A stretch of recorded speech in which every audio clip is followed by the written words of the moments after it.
Hey yo guys, Ruby of Blue here, and welcome to Manifest Art Episode 4, Part 2, Background Painting. So, I would have started the stream like 2 hours or even 3 hours earlier, but I was getting my Shingeki no Kyojin on.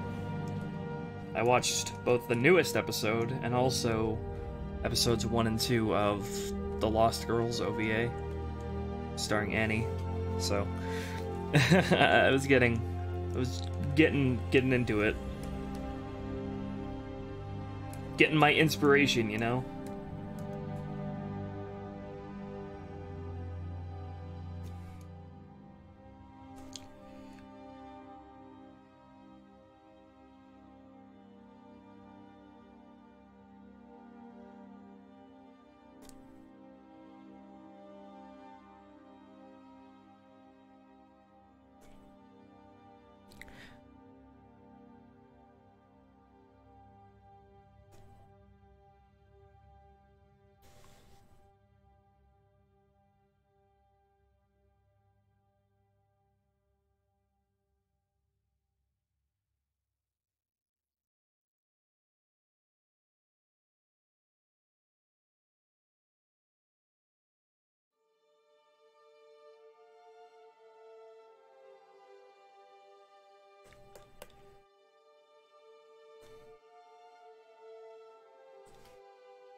What the fuck is that?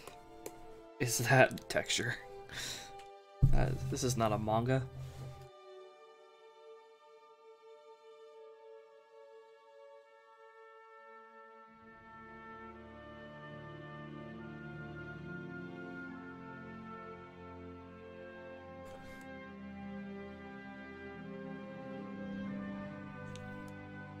Is my pressure sensitivity working? No, it's not, because it's being a dumbass. Okay, there we go. Always something. Always something.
Hi, Songale. Hey, Fidget Finner.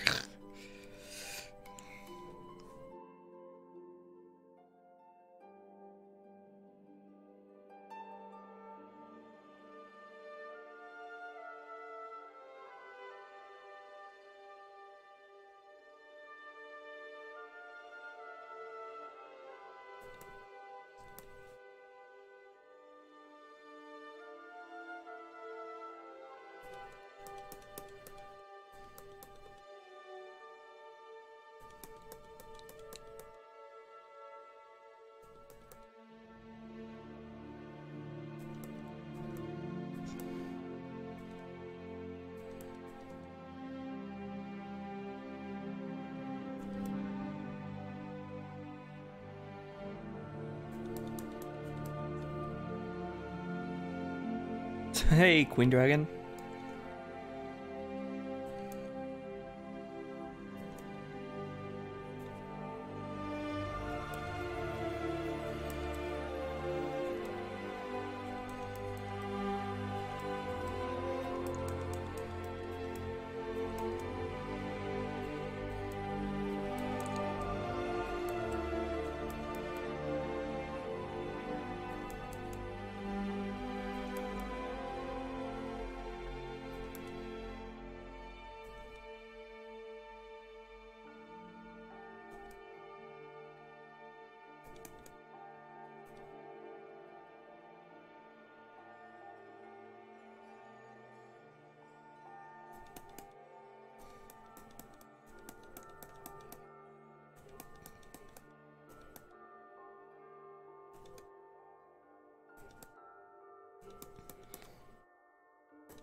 Hello, Wyatt. How are you?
Hi, Tim.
Good afternoon, Bruce.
Hello.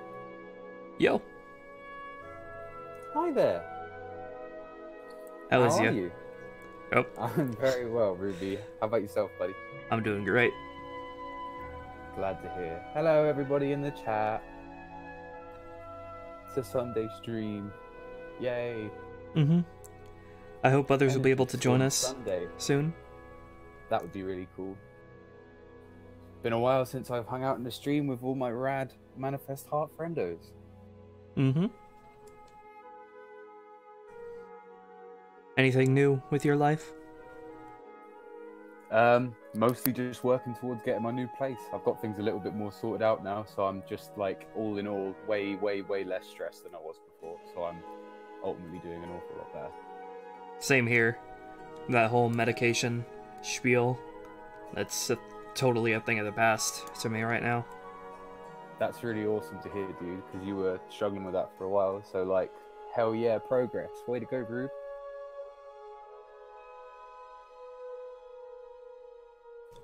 And your background's, as ever, looking fresh, my dude. Thanks. I was watching the other one the other day as well when you were doing that. Lovely house. Lovely house with the pink roof. I appreciate it.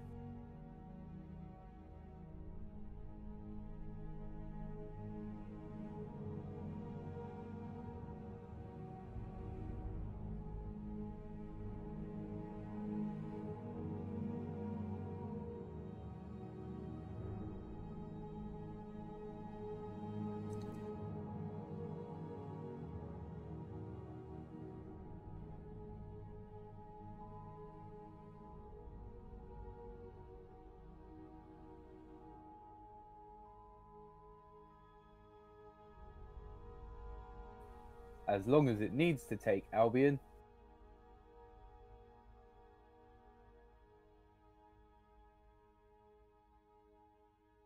Manifest Heart Season 2 will in fact feature Digivolving.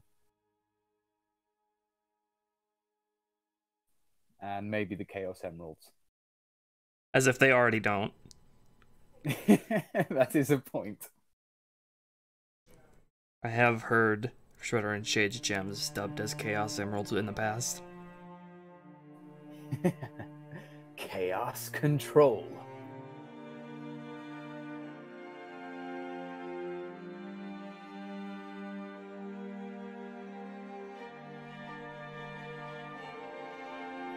Right now. Lesbian Digimons definitely are confirmed canon, Tim. Thank you for remembering that and reminding me that it was a thing. Right now we're rocking out to Skyrim soundtrack. Hell yeah, what track's playing? I have it muted because I don't like the echoey effect. It's the track is called The City Gates. So it's the song that plays whenever you're in a town. Well, I remember that one a lot from Rifted.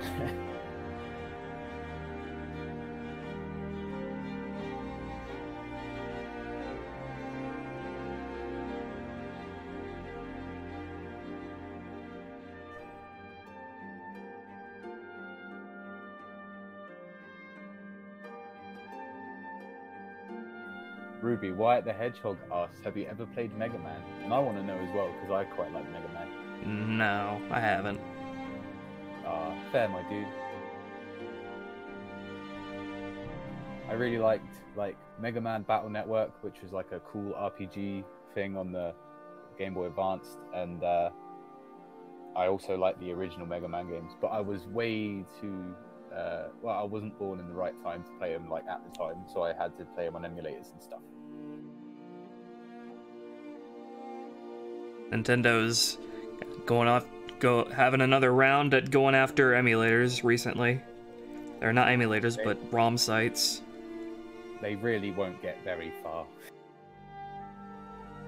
I think they have their expectations a little high set on how they could impact that particular internet franchise, because I mean, ROMs will exist forever, man. No matter how many ROM sites shut down, there will always be new ones that pop up. The thing that Nintendo has to remember is that, like, even if they shut down ROM sites, like, you log on to ROM sites and you see how many downloads have been made of, like, games like Pokemon Ruby and Pokemon Sapphire and, like, the Mario Brothers and Sonic, all of the Sega Mega Drive ones and whatnot, and, like, all of these people have got copies of these ROMs. If the sites go down, there'll just be other places to put these ROMs that they've already downloaded online. Yep.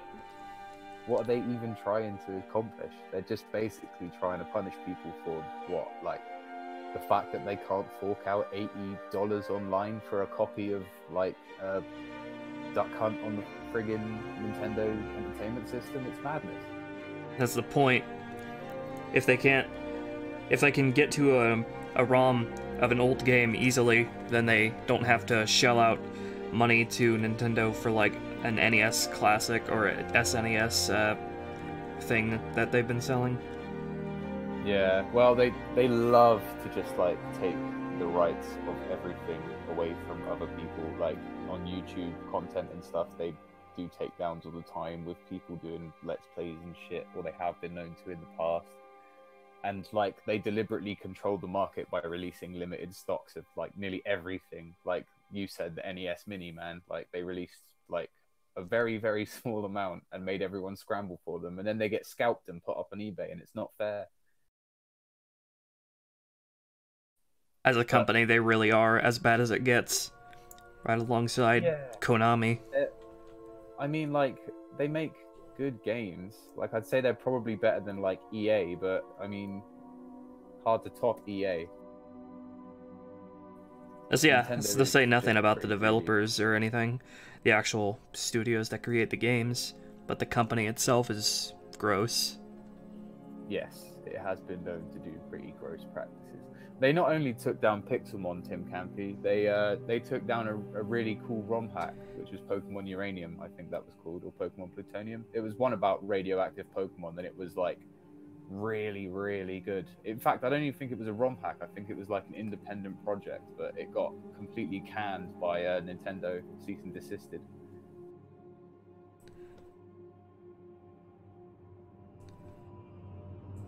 Can't wait for the people making the decision at Nintendo. No doubt they're like over 1,000 years old at this point. I can't wait for them to just die. Croak. I'm old as balls and I work for Nintendo.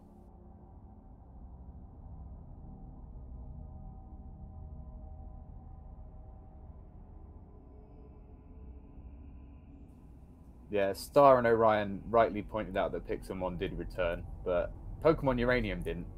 And I'm still a bit miffed about that, because it was promising.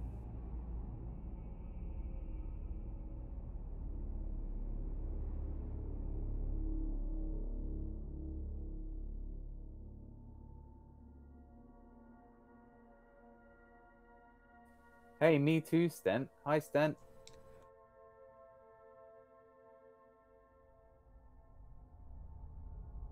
Video games? Those are for nerds. I thought it was pronounced Vardio-Gyms.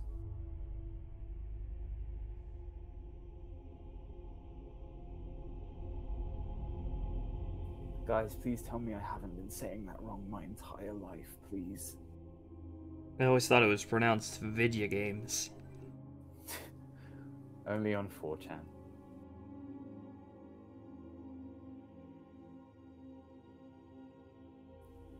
Vardio-Gyms, Stent. Vardio-Gyms.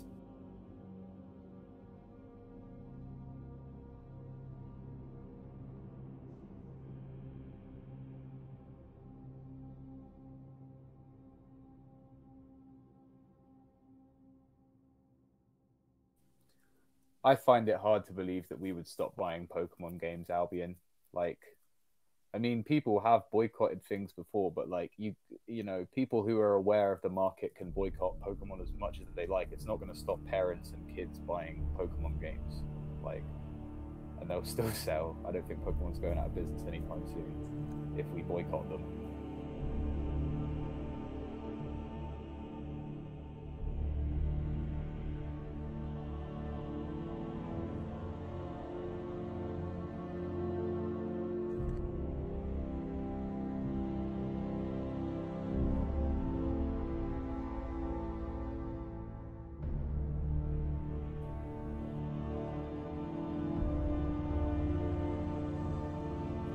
I'd really like to try Let's Go, but only if I get a Switch. Because at the moment I don't have enough money to do that kind of stuff. But maybe when I'm in my new place, I'll fork out and get one and play some Let's Go Pokemans. Don't know which one though. I'll be getting a Switch specifically to get that game.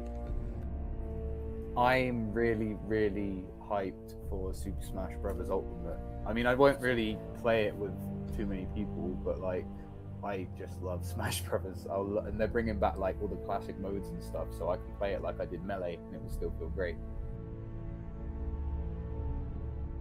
And I also want to play the Zelda of Zelda Breath of the Week. So do I. I'm gonna get my Switch bundled with Breath of the Wild, Eevee, and Mario Odyssey. It has my reptile boyfriend in it, Sean Choplock. Sean Choplock? Sean Chiplock, what? Sean Chocolate. Sean Chiplock. Shade. I go too deep on his voice.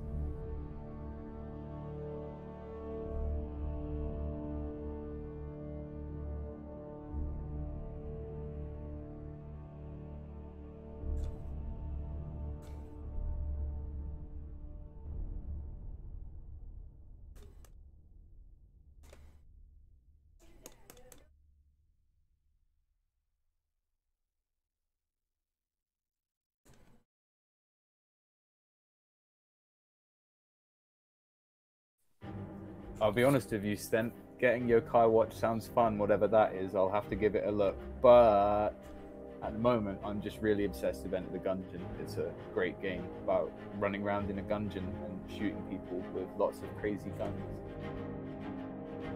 Well, not people, shooting bullets, but you'd understand it if you played it. It's fun as hell.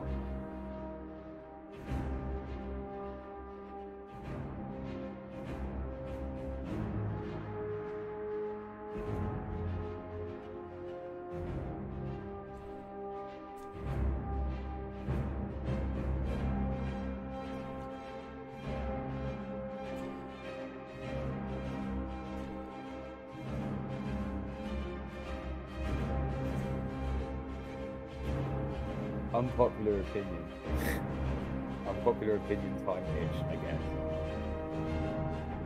I kind of like the way that Pokemon Let's Go looks and plays from the sort of get-go and the stuff we've been shown, just because I get pretty bored pretty fast of the old Pokemon formula in terms of like how long it takes to level up and stuff. And I know Ultra Sun and Pokemon Y and like all of those ones previous have sort of fixed leveling and made it a little bit easier, but I don't know, I kind of like I'm welcoming the prospect of a switch up in the gameplay style. Do you get what I'm saying?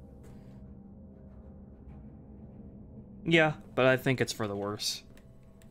I'm not sold on it being for the worse, but I'm not holding out too much hope for it being like the Pokemon that, you know, my grandfather's Pokemon, essentially, like the, you know, the Pokemon I used to play as a kid.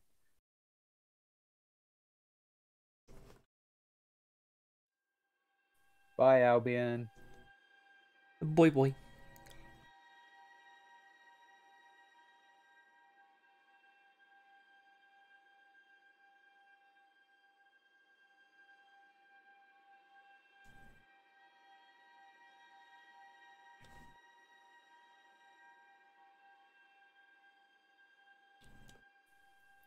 I don't think we need a Soul Silver remake, really. Remake of a remake. I mean, Like, people are clamoring for remakes of Diamond and Pearl. Soul Silver is part of the same gen, so by that logic, it should need a remake just as much. maybe, but I don't know. Soul Silver was really pretty good anyway, I thought. The argument I would make is that Diamond and Pearl are really flawed games that need improving anyway, so that's why they need remakes, not just because of how long ago they came out. Soul Silver is still a really good game, so I don't think it really needs... a remake is really warranted. No, that's what I'm saying, whereas, like, I 100% agree with you about Diamond and Pearl. I never even completed Diamond and Pearl because it was, well, I mean, going to Diamond and Pearl from what was essentially, in my eyes, the second best Pokemon game of all time in, like, Ruby and Emerald, I was like, nah, this ain't that great. Underground digging, you what? Like, it wasn't really that fun. I got bored very quickly. I've never completed it still to this day, but there's plenty of other Pokemon games that I have smashed to pieces a million times, like Crystal and Ruby I've played so many times.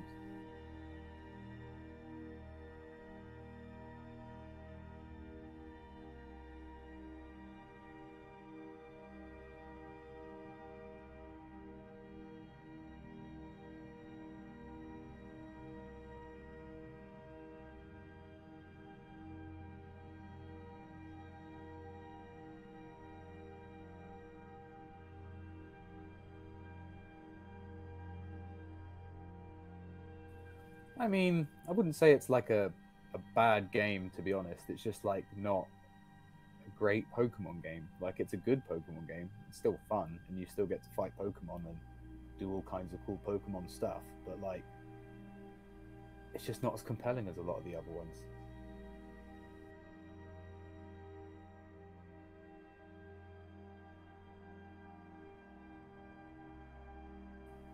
Hi, Legia.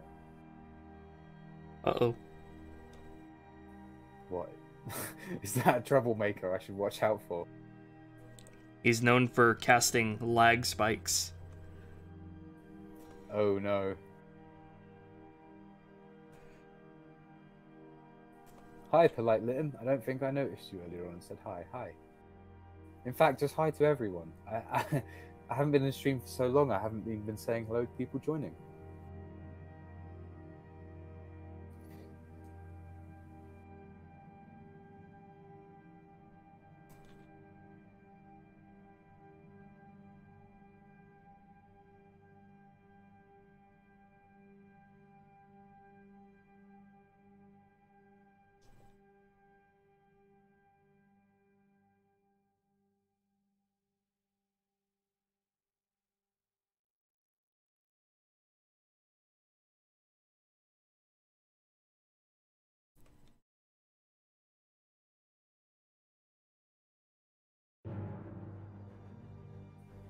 Hello, Starlight. Salutations. Hey, E1 the X Blaster. Pew pew. That's the blaster.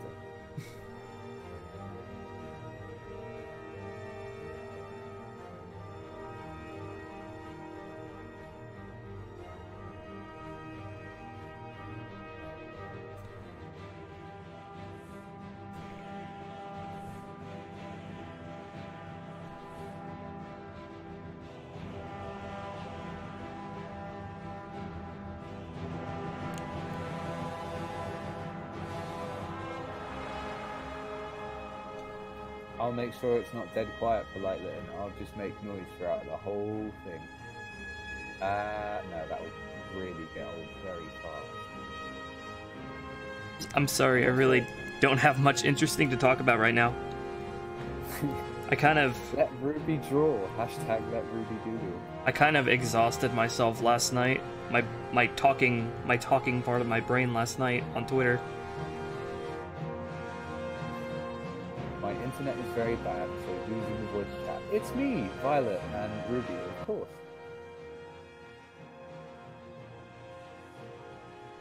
Lightning is my favorite magic. I like Earth, but if we're talking about Skyrim there, I don't think there really is much Earth magic. Hashtag Ruby does a drawing. Yes, politely. Indeed. Indeed.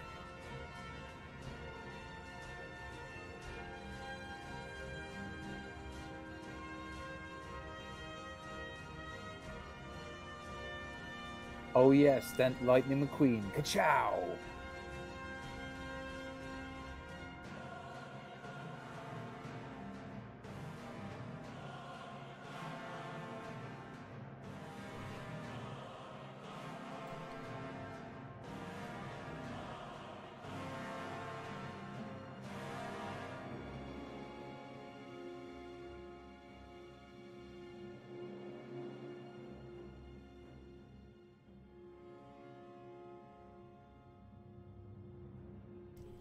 I like lightning because, well, I have a disposition towards liking electric powers, but also,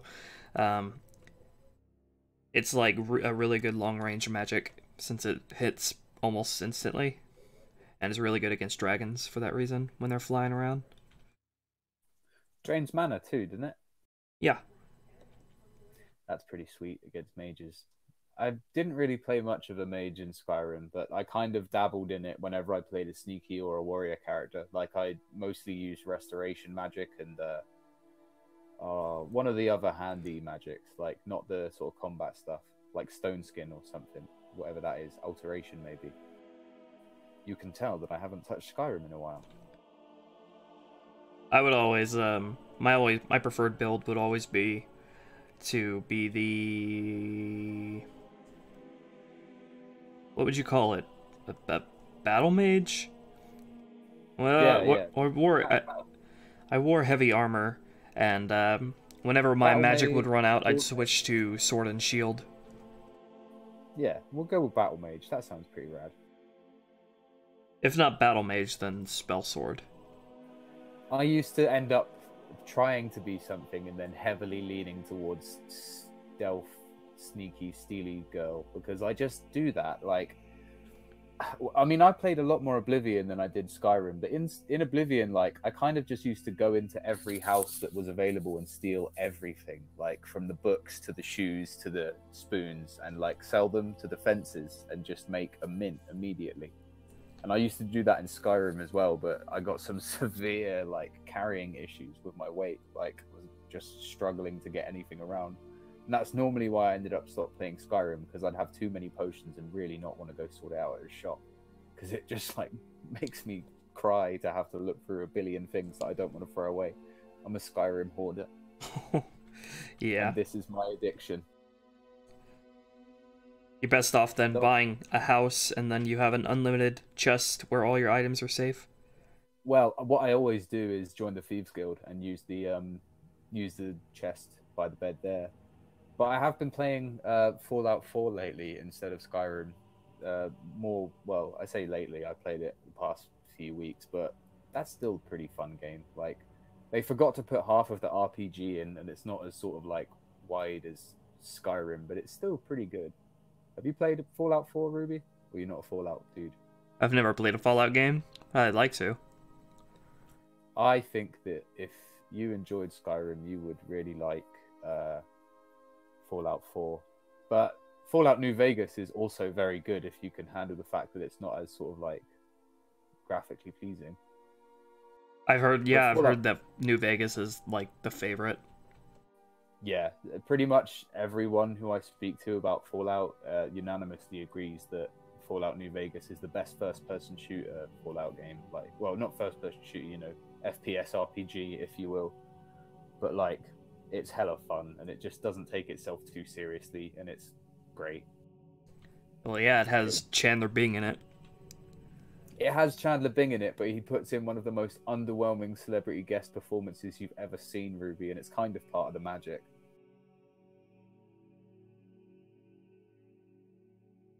Yeah, New Vegas is the good Fallout. If you can stomach Fallout 4, I quite like it. Like, honestly, it's made tons better with mods. Like, and that can be really off-putting, because I know a lot of people don't like sort of downloading a however many gigabyte game and then spending a good 5-10 minutes like having to put on quality of life mods to make it playable. But I can still I'm not one of those persons, so I'm good. Yeah, that's fair then. I mean, spend hours installing mods. The base game is still pretty fun, but like at the same time, most of mine are like sort of armor mods and stuff, like extra bits of clothing I can find. Smash Bros. Ultimate is pretty exciting. I was very excited when they announced King K. Rool, because Donkey Kong Country is one of my favorite games from my childhood. Like, I never had it at Super Nintendo, but my friends did, and I used to just like beg to play Donkey Kong Country all the time because it was such a good game. And King K. Rool, man, he's the big bad. And then they showed Richter and Simon from Castlevania, and I was like, yes, because I'm a big Castlevania fan too. I love those beautiful, long, flowing-haired, vampire-killing boys. The first thing I ever did when I built my gaming PC was get Skyrim and just mod the hell out of it. I just like went in super hard. It took up so much of my time. Yeah, I used to love playing Skyrim when it first came out, man. I've had it on Xbox 360 to begin with, and then I eventually got a PC and started modding, but I kind of lost interest because I got heavily into League of Legends, and that sucked up a huge portion of my life for a while. I started with Skyrim on Xbox 360 as well. I still have it, too. Great. Yeah, I don't have my copy. I think I gave it to my sister or something at some point. I still have my Xbox 360 copy of Oblivion with my very first character, premiere date like 2008 or something. It's insane. I love it. Still playing Argonians to this day. My first character was an Argonian as well. I love Argonians, mate. Like, Khajiits are a close second, probably, and I quite like Red Guards as well because they're great warriors and I like hitting stuff. But Argonians, I just love the when they speak like this and all that stuff, and like just breathing underwater is a treat for some dungeons. Oh yeah. I actually found a lot of fun just diving under the lakes in Skyrim as an Argonian and just submerging myself under there for minutes at a time. Hell yeah, man. Well, go fishing, innit? Like, I used to, because I didn't rely on potions too heavily on my first playthrough because I didn't really do alchemy, so I just used to, like, go fishing by swimming around and picking up fish and then go cooking all the crab.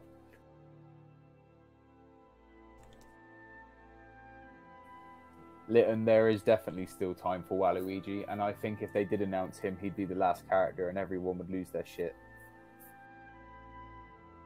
Yeah, I spend so much time on Twitter that, you know, no matter who I follow, I always see memes of Waluigi in Smash.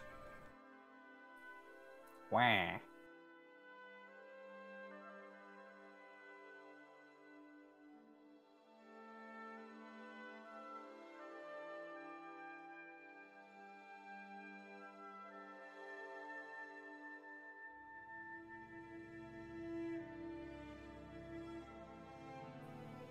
There's a lot of people in Skyrim who are kind of dicks, to be honest. There's a lot of really, really overt racism in Skyrim. Yep, that's the point. And at some point, sexism. Like, there was a quest at one point where you have to, like, tell these people about this chick who's sleeping with loads of people. And I'm like, wow, that's a bit savage. What city in the game did that take place in? I can't remember exactly what quest this is, but I know there's a quest where you have to go and, like, I almost said dob, but that's like an English term for snitching on someone. But you, like, have to snitch on this chick who's, like, being promiscuous. I know it was a thing. I didn't imagine it. I might have to Google it 1 second. I've never heard of that quest.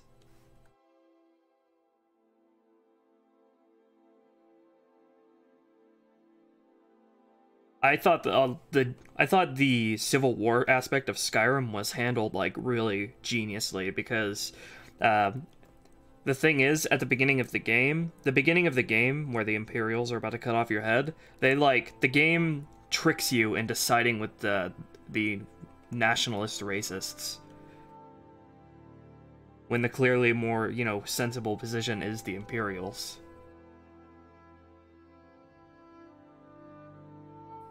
It's interesting because they're both huge dicks in lots of ways, and it tries not to make it very clear cut, but I still always ended up siding with the Imperials because, quite frankly, they are just, like, a lot less scummy than the Nords were sometimes. Like, maybe I was wrong. I never really enjoyed going to the Stormcloak. Mind you, in, like, 1 out of 10 of my Skyrim playthroughs did I even bother to side with one of them. Like, I never even really bothered that much. I played half the games without dragon shouts because, I don't know, the essence that I loved about Oblivion was just exploring and getting powerful on your own merit, and dragon shouts kind of cheapened that aspect for me. But then eventually I got into them and I like some of the shouts, but I don't know, I don't use them too regularly. I kind of forget to use them all the time.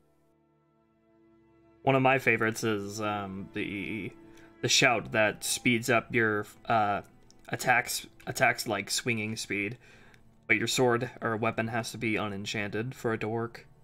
I always found that really fun.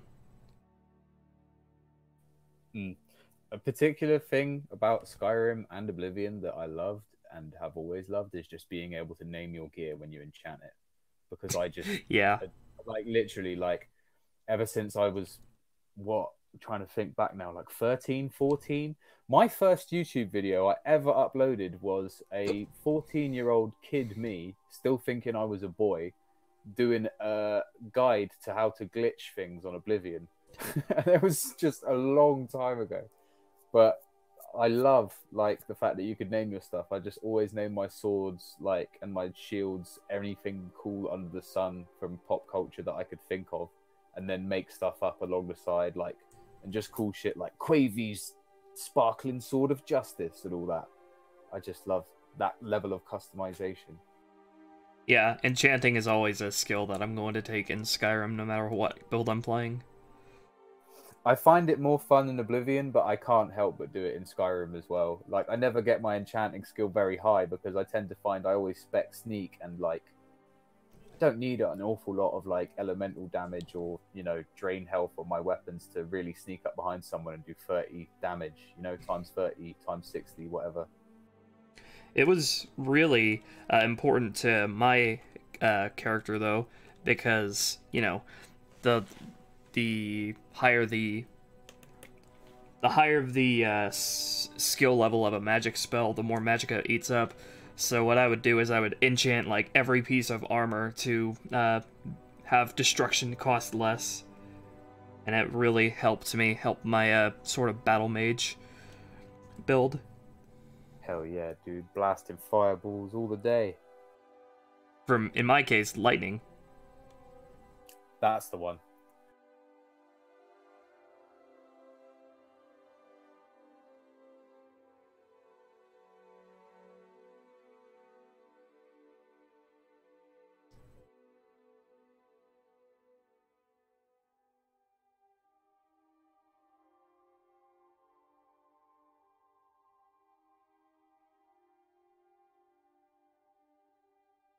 Yeah, it's not a quest, but there is a character where they like make out that it's kind of bad that she's like being promiscuous, and it's Helga. She's a Nord, lives in Riften in Helga's bunkhouse. There's like a statue, a shrine to Dibella, like 2 lusty Argonian maid volumes, a jar of honey, leather strips, a hawker tusk, and like stamina potions everywhere in her room. And I'm certain someone else in the game brings it up and it's like, oh, Helga's sleeping with many men or something like that. And I was like, that's a bit out of place. But then again, Riften is a Stormcloak place. Yes, this is also true. Traditional family values, you know. I don't know, man. I thought Skyrim would be a bit more open to polyamory, you know? Polygamy. But no, polyamory is the one. Polygamy is marriage. I think it actually... I think that... Yeah, I don't think... I think it is trying to be a little self-aware about itself. Probably, yeah. But it still came across as kind of like... Ugh, when I was playing it. Like, the content there. But at the same time, like, a lot of Skyrim still does that. Like, there's some questionable moments that are all still fucking great. Like, I mean, hell, man, half the content that I've enjoyed throughout my life is always going to have problematic moments. I can't knock on too much for that. Also, I'd like to take a moment to appreciate Lionwing 112, Lionwing 1220, who's just asked, "Is that extreme YouTuber I hear Ruby of Blue?" I don't think so, Tim. I sound nothing like that bloke. I'm Violet. Hi.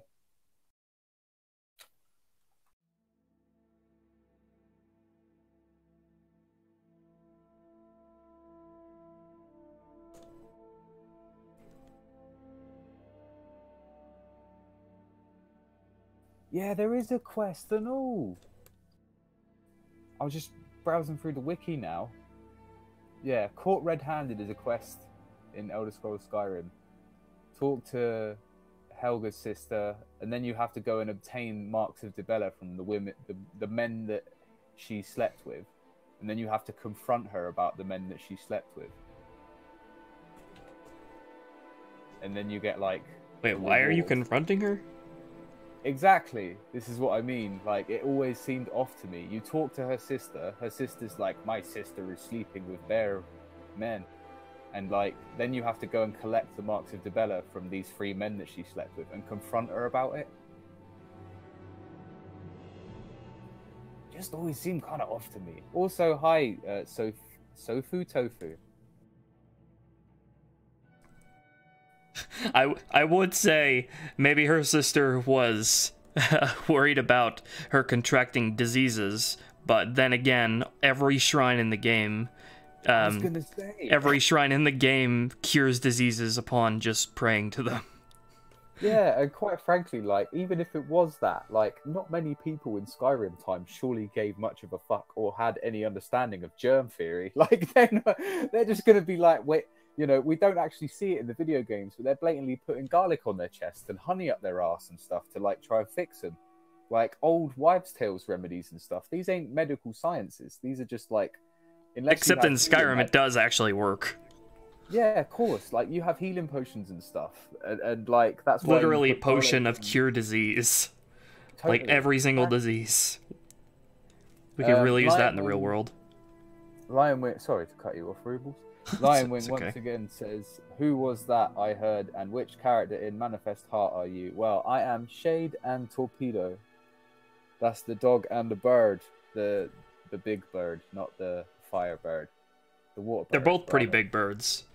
They are large gentleman birds, aren't they? They're hecking units.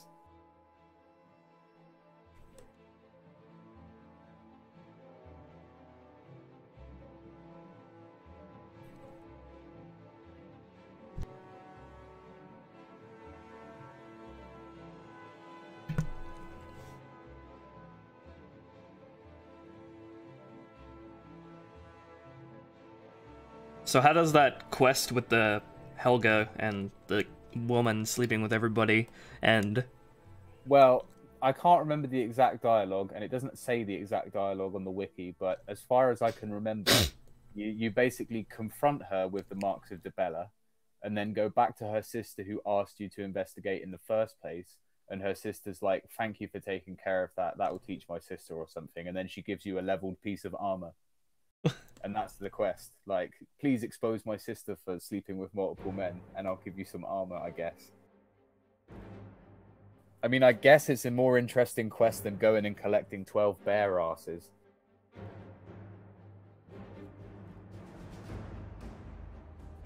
Or handing in corn and potatoes to, like, the people in the farms. I love that you could just do like such a mundane work and actually get paid for it. You can do it in Fallout as well. Like, there are just farmers across the wasteland, and you can just take all of your veg to them and stuff. The ones that buy that specific veg and just get a little bit better prices. But even still, like, normally you can just get better prices by getting your speech or barter up. Also, Lionwing says, "Shade, I'm such a huge fan of yours. Thank you. But as for Torpedo, I'd rather just barbecue him." That's nasty, my bruh. You can't barbecue a water type. It'll just dampen the grill. Torpedo is like rad, and he's just wonderful, mate. May I recommend Pirates Are You? He is already pre-barbecued. Yeah, like, he is literally, well, fire chicken instead of fried chicken, I guess. And I have a soft spot for Pyro because I think he's very cool.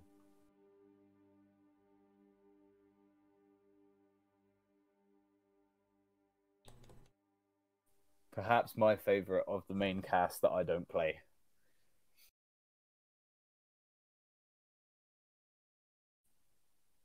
But I also love Shredder, so I don't know. It's a tough choice.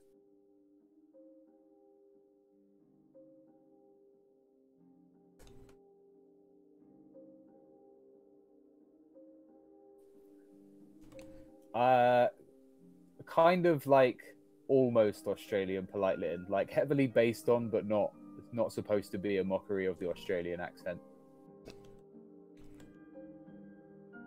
The character is an homage to Nigel from Finding Nemo. Oh no, a pelican with an Australian accent. Oh yeah, I only just got that, Ruby. I love Nigel. Oh, Finding Nemo is such a classy film. I watched it so many times when I was younger.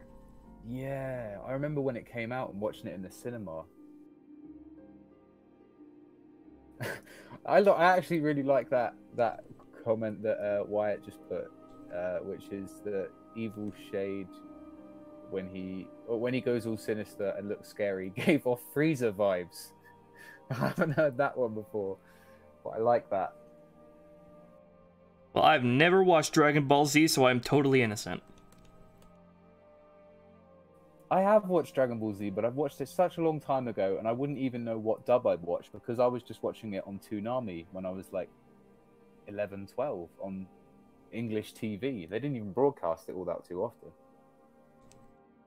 And this was before I had a computer to like watch Dragon Ball Z online, and YouTube wasn't even a thing back then. Bloody hell. I'm an old woman.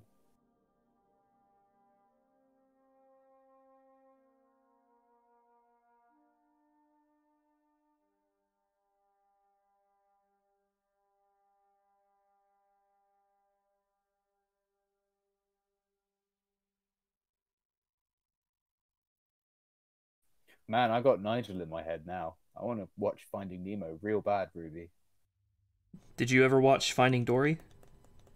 I did, and I really enjoyed it. And yeah, I'm aware that it's pretty incorrect, politely. It's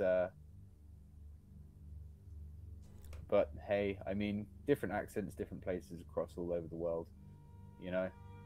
And voice acting is one of those sort of games where a lot of it's just interpretation, and you try your best to be, what's the word? Courteous and respectful. I actually legit can't try to do a British accent without actually coming off as Australian. That's kind of funny, dude. I think I can do like a few sort of accents from the States, and then sometimes if I try and do them I slip into other ones, but I'm not great. Like, I'm not a talented voice actor at heart. I've had to get better at it. But I fucking love doing it. I really do.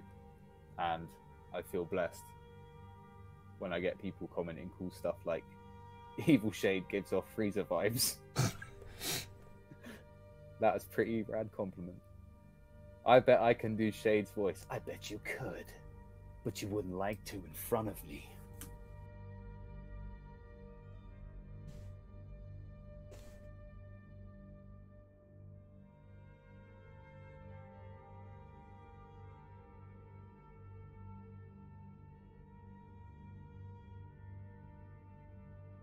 Hi, Yandale. Ruby, do you have a job outside animation? There was no way I'd be able to do Manifest Art if I'd actually had a formal job. Yeah, so I'm trying to make Manifest Art my job. I was about to say manifesting, which is definitely not the word animating in the slightest, but animating takes up a lot of time. Like, this is why your Patreon is a thing, and why people can pay to get in the Discord and all the such other things. Voice off, begin. Okay, Ruby, voice off, begin, says politely, and I'll do my best English accent, and then you do your best English accent. What about that? Oh no. Oh no.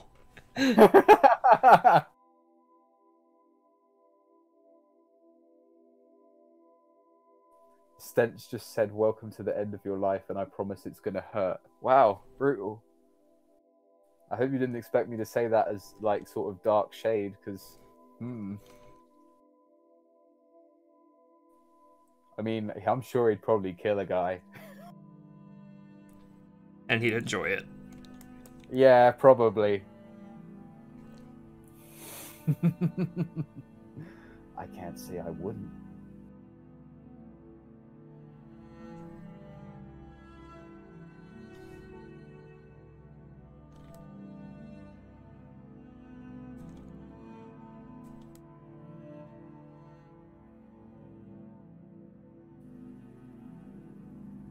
Hell yeah, Sofu Tofu. Also, I really hope I'm pronouncing that correct. Yeah, I'm not gonna lie, I really wish I did have more subscribers, and the channel was growing at a faster pace. But I guess that's just, YouTube. YouTube has a track record of screwing over, animators, because naturally it takes a long time to make And if you're not pumping out content every single week that's like 10 minutes long, then the algorithm like decides you're not worth it. Yeah, it's difficult to get noticed on YouTube. I tried, and I got to about 2,000 subscribers before I got burned out. And honestly, like, it wasn't something I could do with my mental health the way it was at the time. So, you know, I always give shout outs and power to those who are, like, committing themselves to it. Hello, Ruby and everyone. I bet one of you to do an Latin American accent. I'm not going to, because I have Latinx and Latino friends, and I respect them too much to butcher their accent.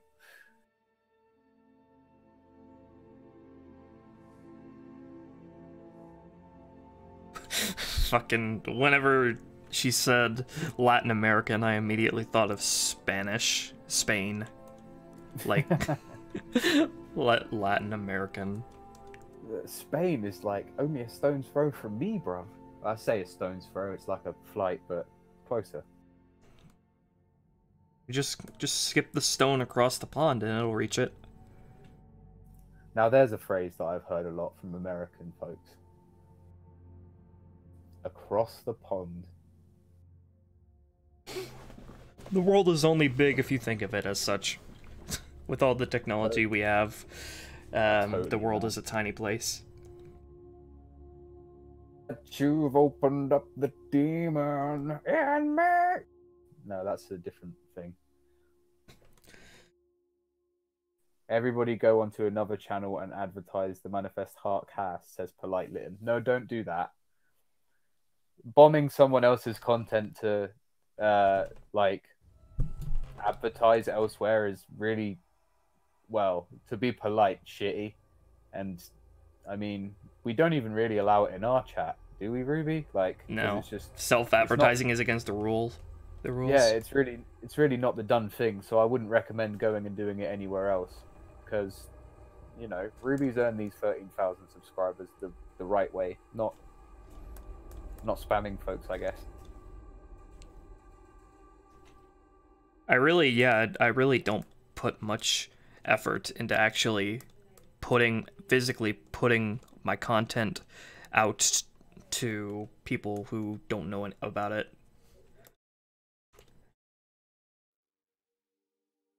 I've posted on web store where you can buy DVDs and T-shirts.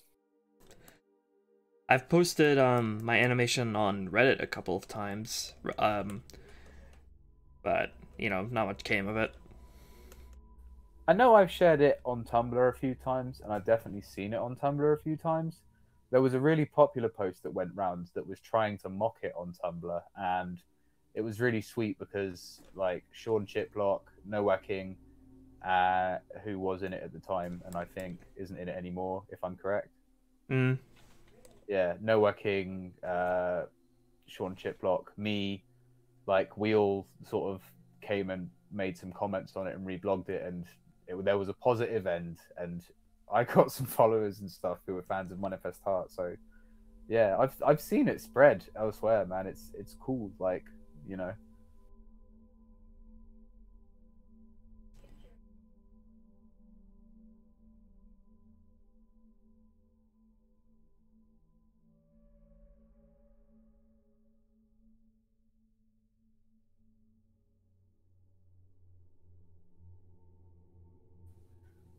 I haven't been watching anime for a long time, to be honest. I've been watching a lot of Western cartoons lately. I kind of like OKKO, which is like a Cartoon Network jam, I think. And Steven Universe is also pretty excellent.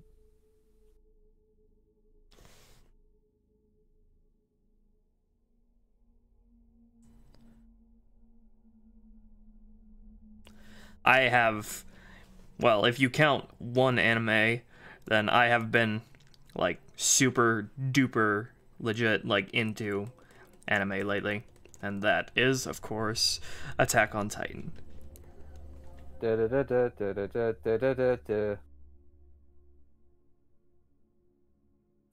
think I watched the first seasons the first season, and then not really much more. I liked it, but I don't know. I don't think I could hack much more of it. It's kind of embarrassing how much I actually really love it. I just love it. I just love it so much. I mean, it's fine, dude. My love of Sailor Moon is pretty infinite. So, you know, I'm looking at my limited edition Sailor Moon action figure across the room here. Like, I get it. Also, Ruby, I'm sure that you've been asked this question a few times now because it's pretty popular and relevant lately. Have you seen My Hero Academia or heard of it? Because everyone is going to keep bringing it up. Mm-hmm. I've certainly heard of it. Not watched it though. I have. I think it's a pretty good show. I've only watched the first season though, so I only have so much fangasming to give, and right now I'm currently giving that to Attack on Titan. Yeah, mine is still Enter the Gungeon. I've just been playing that non-stop, so really, like, I haven't been watching or thinking about a whole lot else. Shade can be quite evil in Manifest Heart episode 3. Well, he can't help it. It's not his fault. He's got a gem in his chest. He's a crystal gem.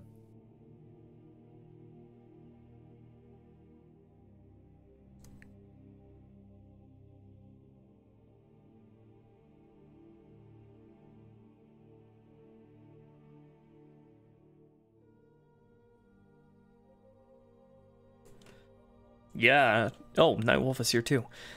Yeah, Nightwolf. The latest episode for season 3 just came out today. That was one of the reasons why I didn't stream earlier today, was because I was watching the newest episode, and also I was watching the Lost Girls OVA that came out recently, starring Annie on the day before the Survey Corps expedition.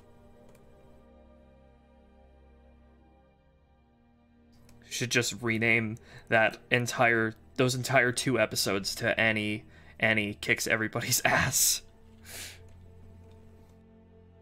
That's like what she does throughout the entirety of the fucking episode, and it's awesome.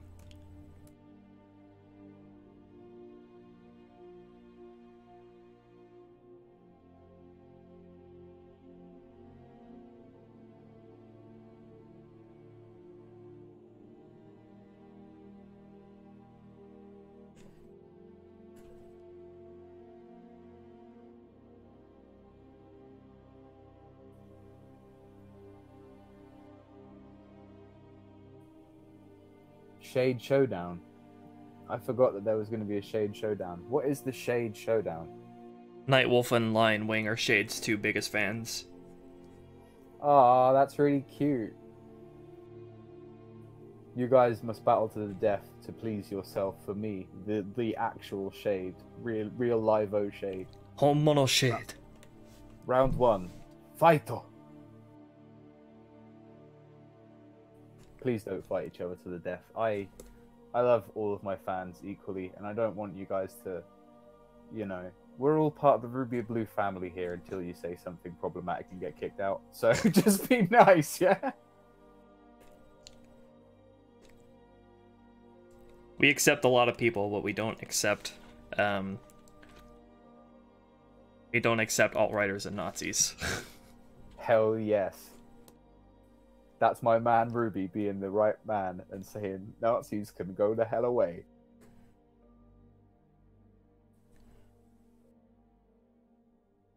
Sofu is. Oh god, look what you've done. You've initiated RP. Oh no. Where's Sten? Where's Sten? I'm reclining on my bed and I can't reach my computer from here. Somebody stop them. Hey, Sten to the rescue. Hashtag let them fight. Sten, your authoritarianism has gone too far. Let's be honest, the Ruby Empire has never been that libertarian. No, more totalitarian.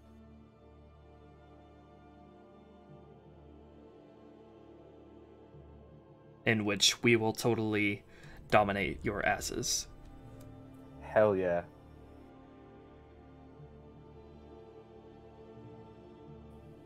Lion Wing, we are friends now. Oh, that's a happy ending. Night Wolf and Lion Wing are friends now. Lion Wing, you make up with him or her or them. Sorry, I shouldn't presume pronouns. I recognize the names then. Can you describe what the quest associated with the dungeon was?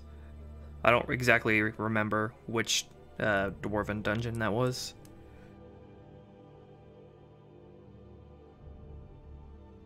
Oh, was that the one with the giant underground city?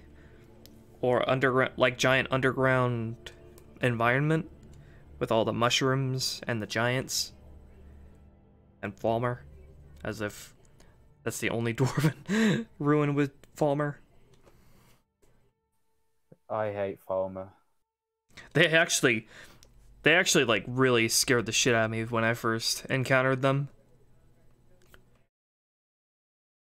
I don't remember which dungeon it was, but they just sort of crept up on me, and I wasn't expecting them at all, and I had no idea what they were. Yeah, they can be pretty savage. Hashtag Violet exposed assuming genders.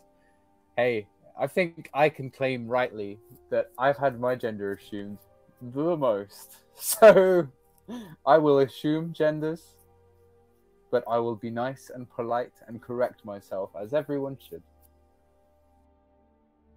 See, even Shade voice actor thinks I'm the best Shade. No, I don't think you're the best Shade. You're both the best Shade. I am the best Shade, but like, I guess you guys are second best together. So don't fight.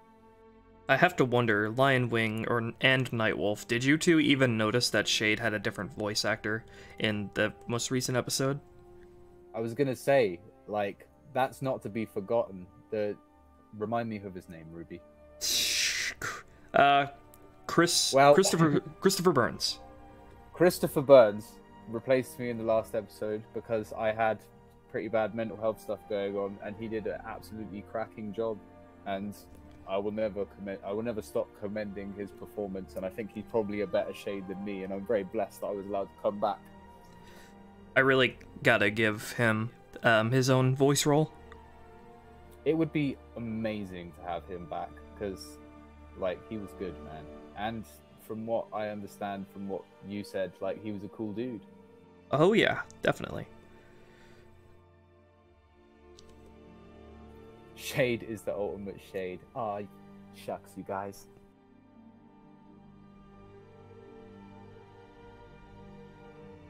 I'm just trying to do my best out here.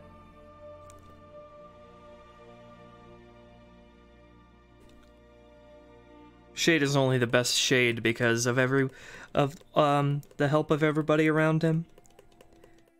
Exactly. It's an important life lesson that Manifest Heart is actually going to teach you, which is don't rely on your friends, but never be afraid to have your friends help you, because we all need that sometimes. And that's the coolest shit. Yes, I am the one who had money problems, Lion Wing. I am doing a lot better now. I literally said that in the episode, that she's the one who had money problems. Everyone, when basically as soon as I sort of told and explained to Ruby my situation, he was a real sweetheart and he put the call out. And honestly, like, I've had donation posts before on Tumblr and stuff because I've been in some pretty, well, I'm going to be honest with you, I've been in some kind of poverty moments at points, some pretty bad spaces, just because of a lot of bad life decisions and mental health and stuff, not to get too deep, but like the sheer like generosity that came specifically after Ruby put the call out for help was awesome. Like, one person, I have their name saved on my PayPal somewhere, so I'll look it up sometime, but one person donated me $100 US. Like, that stuff helped me like pay for food and live for like a while. People were really, really nice, and if anything, it just goes to show that like this fandom, this little family that the Ruby of Blue Empire has created is fucking incredible, and you should all be proud of yourselves and being part of it and being so kind to each other. And I hate to get all soppy, but I love you all, and I appreciate being here. Don't worry, we love you too. Hell yeah. Lion Wing saw my ice bucket challenge video. Okay. I don't think that's still on YouTube anymore because I privatized all of my videos because they were from before I changed my name, and it made me pretty uncomfortable. But yeah, my ice bucket challenge, that was so not fun to get drenched in ice water. It's for a good cause, though. Yes, it was.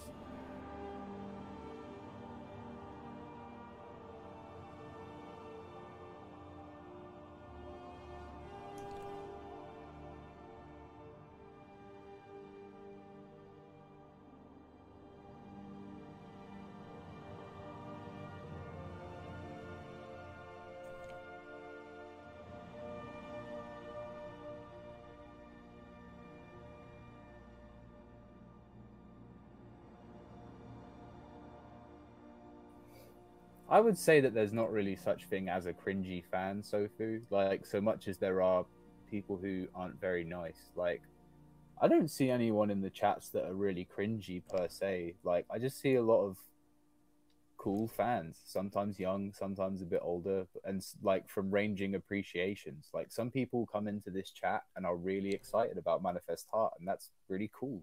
Like, you know, there's nothing wrong with being a fan. Like, really, Sofu, I never thought that your crush on Calvin was cringy. I actually was really, well, one, I found it really cute, actually, that you had a crush on him, but also, you know, it was, what's the right word? Flattering? Yeah, flattering that you had a crush on him. Exactly. Like, to have one's content appreciated is like, it's a blessing. I'm sure Ruby knows that, like, as we all do. Like, I fucking love being here.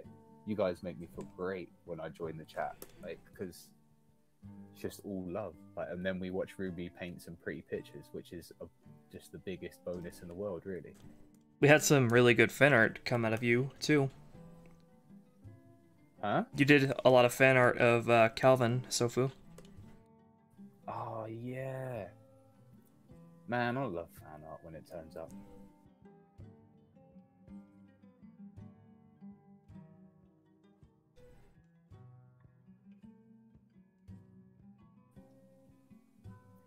Emma says, sorry, late response. In Latin America, we all talk Spanish/English. Well, most of us. Some of us, but not all of us, are Hispanic. It is very common for people to think of Spain when they think about Latin Americans.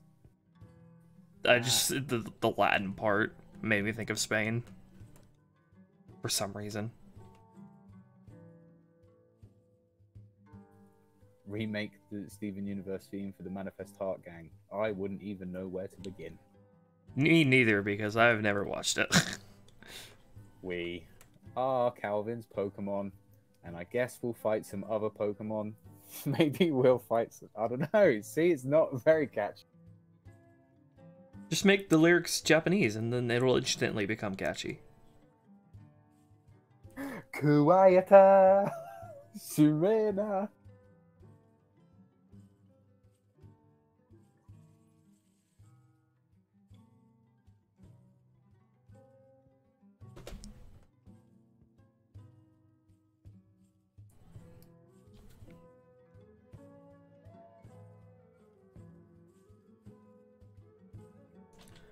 Thanks a lot, Sofu.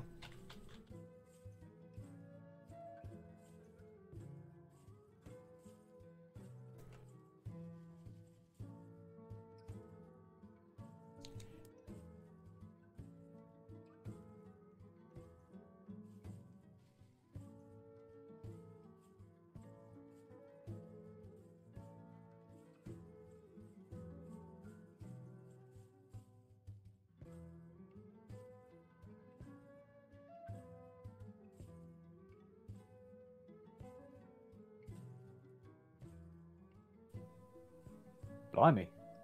Stream's been going for nearly an hour and I haven't even taken a tea break yet. Yep, an hour and a half. Hour and a half, really? Bloody hell. Time flies when you're having fun, innit? Yep. Right, well, on that note, I'm going to take a quick 10-minute break to go have a smoke and a cup of tea, and I'll be right back. All right. Catch you shortly, folks. Be nice, kids. Bonne chance.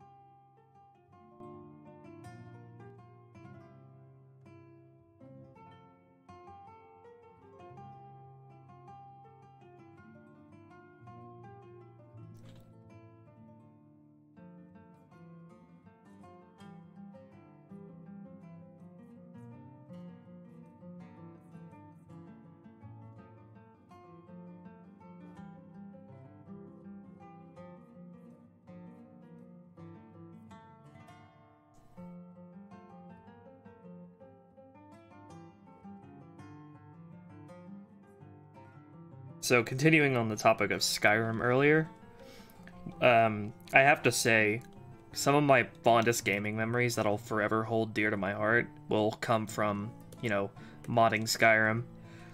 One of the things that I love to do, now that I'm a modded, you know, I'm Skyrim modder, is survival mods. I love survival mods.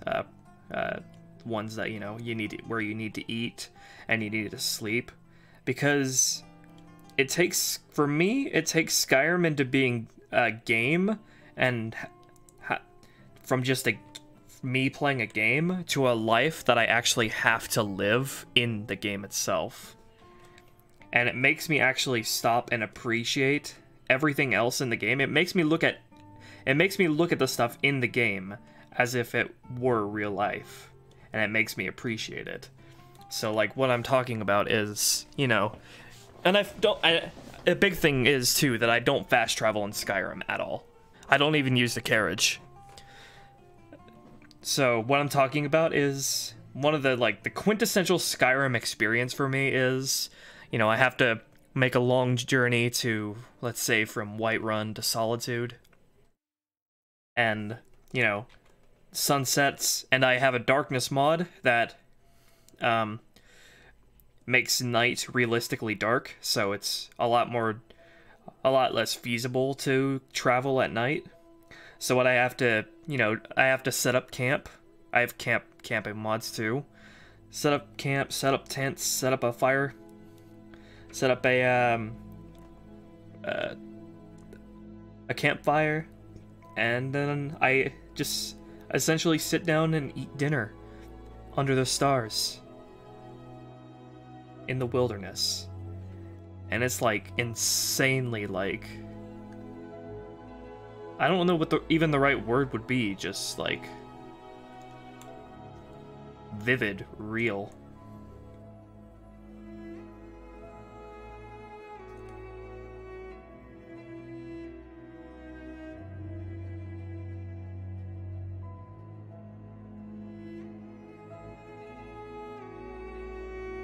And then similarly in Skyrim, you know, after, you know, with all these mods and everything, after like a long, like, just adventure out in the wild, I'd go to my home in Skyrim. I forget which city I had my home in, actually. Most of the time it would actually be Solitude, but we'll just say Solitude. After a long adventure, I'd come home to Solitude and into you know, the house, and I'd be greeted by my housecarl, and just like, it's the dead of night by the time I get home, so I just eat real food that I have in my inventory, and then not real food, but food that I have in my inventory, and then just go to sleep, as if I myself has been worn out by the adventure, and I finally just get to come home and plop down into bed. A lot of people really don't like survival mods, but they take Skyrim to a whole different level for me.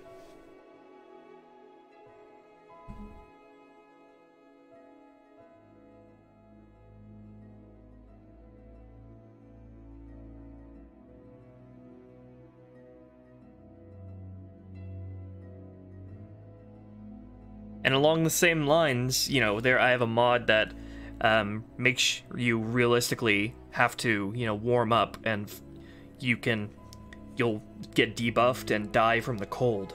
So if I'm in like a really, really cold region like Winterhold, and it's like nighttime and there's a blizzard, and I finally reach town, it's like I've put myself in the character's shoes, coming out of the freezing, bitter cold into a tavern, renting a bed, and getting to just be warm and sleep.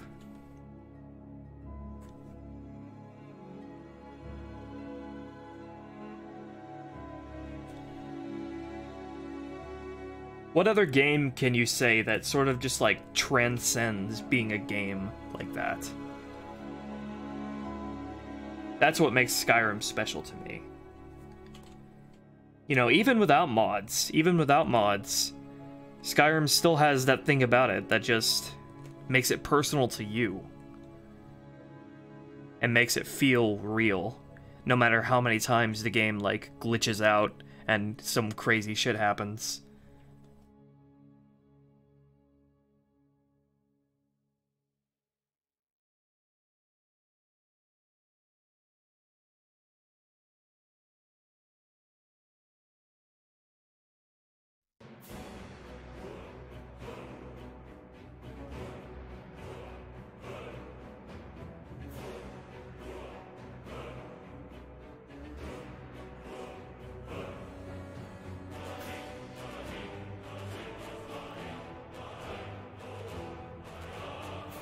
Quap.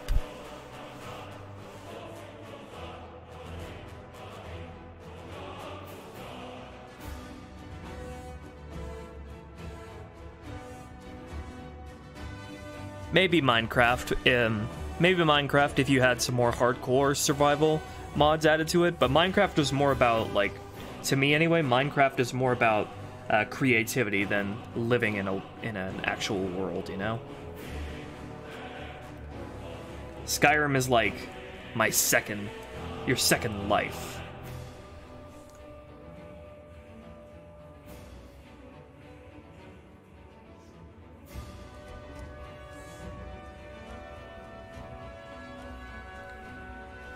The way I liked to play Skyrim for a long time was actually like having a whole bunch of companions with me, and sort of like just growing fond of them and growing together with them.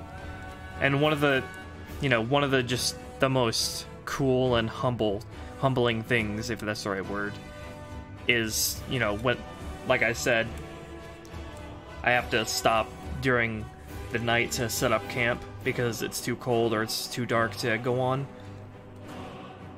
And my followers actually, you know, because of how cool the mods are, the followers have like a functionality programmed into them to where they'll actually, like, you know, wander around the campsite and actually like warm up on the fire or interact with like the crafting materials. That just made it feel like so more real. And like I was actually like was like adventuring with a bunch of friends.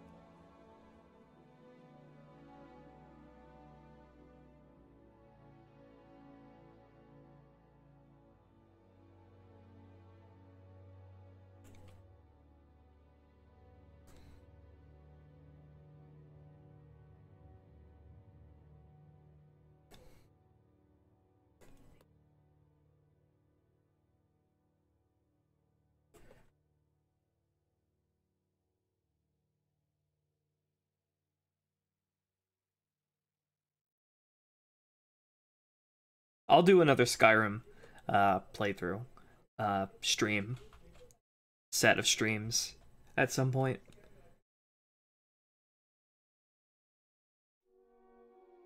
Now that I have a really good PC, a really powerful PC, it's totally up to the task.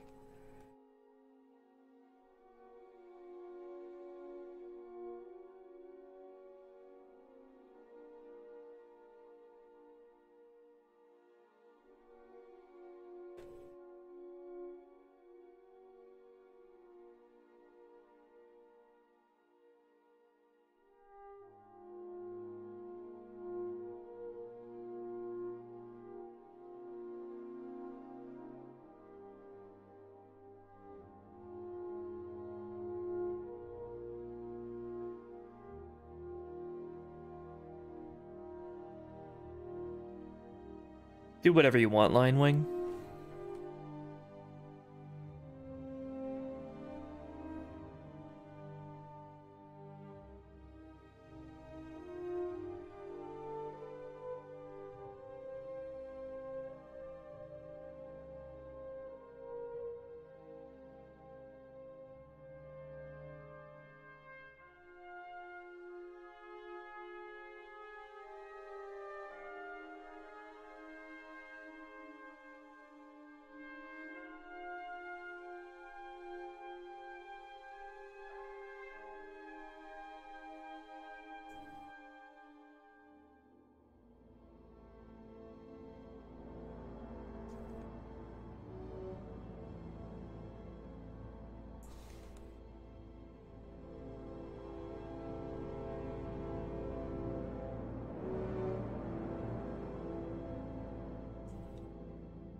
I really do think that Skyrim, there is a very high possibility that Skyrim could be in my top 5 favorite games of all time. Probably not if I'm not, like, if I don't limit myself to, maybe it isn't if I don't limit myself to one game per franchise in that top 5, but it's a very special game to me.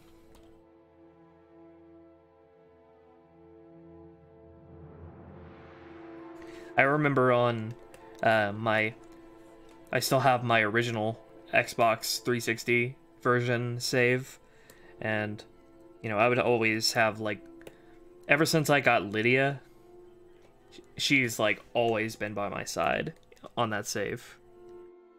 She's, like, Lydia was a dear friend to me on that save. She would help me out so much. I'm pretty sure to this day, me and Lydia are both decked out. My Argonian and Lydia are both, we're both, like, decked out in full ebony armor.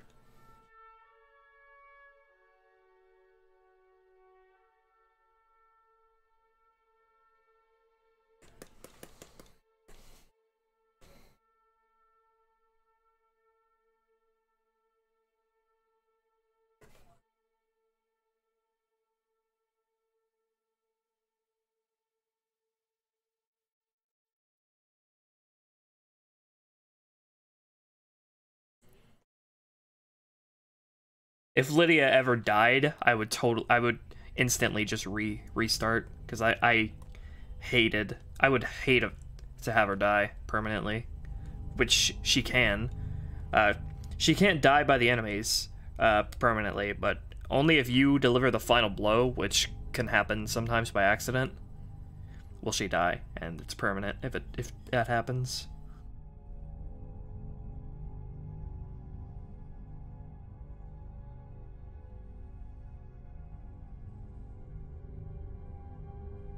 When I would mod Skyrim on PC, I would have this, like, a big group of followers with me, with a follower mod that allowed you more than one follower, and it would almost, I think it was all modded followers. So I had Sophia, Vilya, Inigo.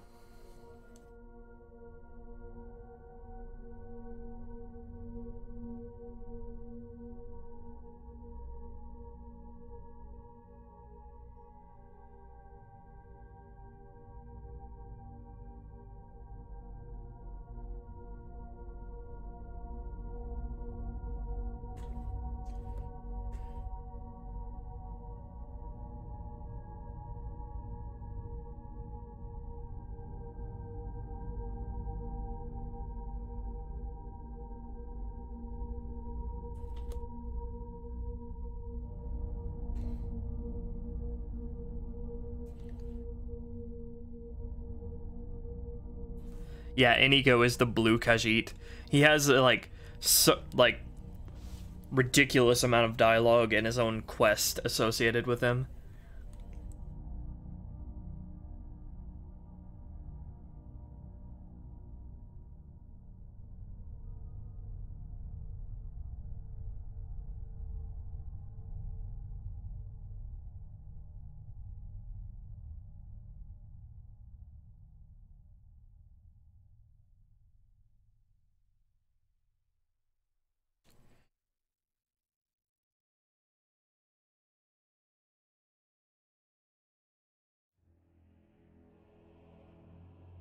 One thing I would actually do on the console version of Skyrim, since you know you can't mod that version, one thing I would do to get to like cheese away to get multiple followers was, you know, I would get Mercer from the Thieves Guild, and he'd follow you until you completed his quest, and then I would get Esbern and Delphine, who would follow you until a certain point in the quest. I would just never complete their quests and just have them follow me the whole time. I think also had Thornyear from the Morthal Vampire quest. And of course I would have Lydia with me.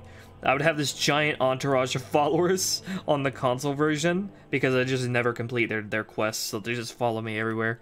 It was totally awesome.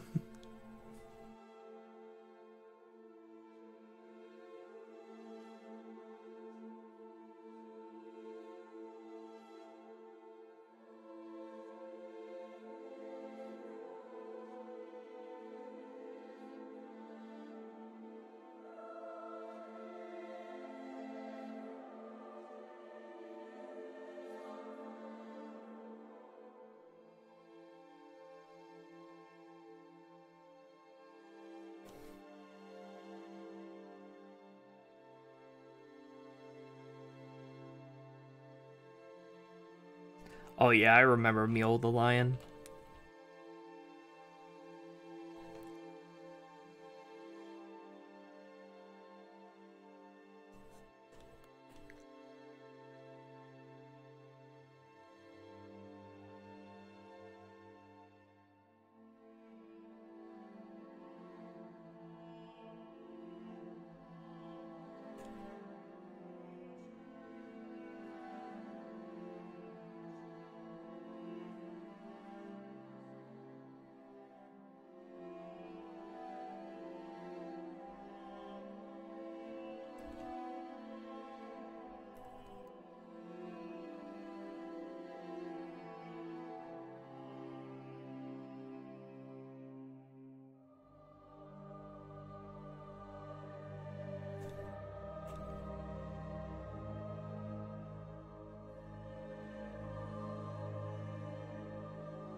Maik, yeah.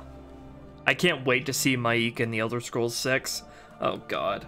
I'm really excited for the Elder Scrolls 6. I can't wait to see, you know, how they'll match up to Skyrim. It's a big task.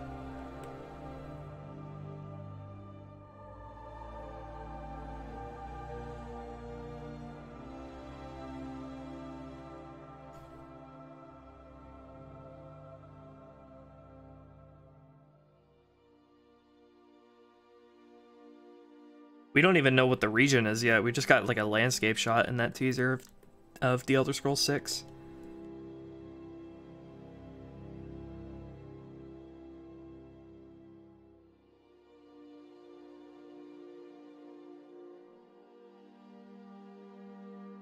I think that no matter which Elder Scrolls I play, I'm always going to be the first character I make in like a vanilla game playthrough. When it's on a first playthrough, it's always going to just be me.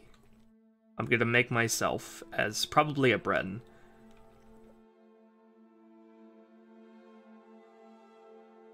And it'll probably always be a spell sword slash battle mage build. One thing though is that I used to always play Skyrim with heavy armor, but lately I've been thinking I might want to like try out light armor, because, you know, being agile, I like that. I like the idea of being really agile.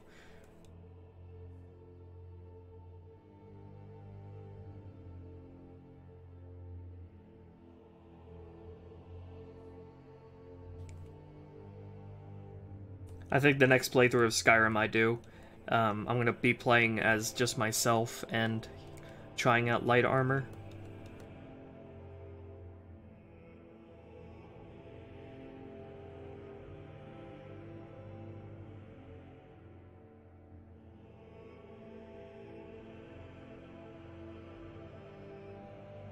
Or Or maybe even no armor, who knows? Maybe just like a minimal amount of armor. And have robes instead.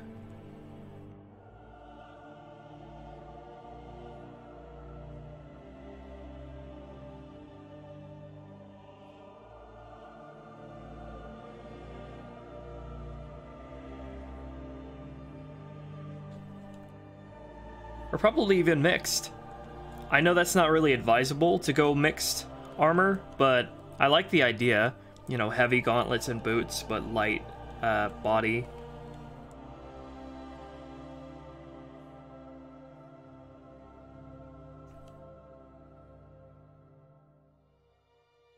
You know, kind of like Link from The Legend of Zelda. He has a heavy shield, but light boots, light armor, light gauntlets.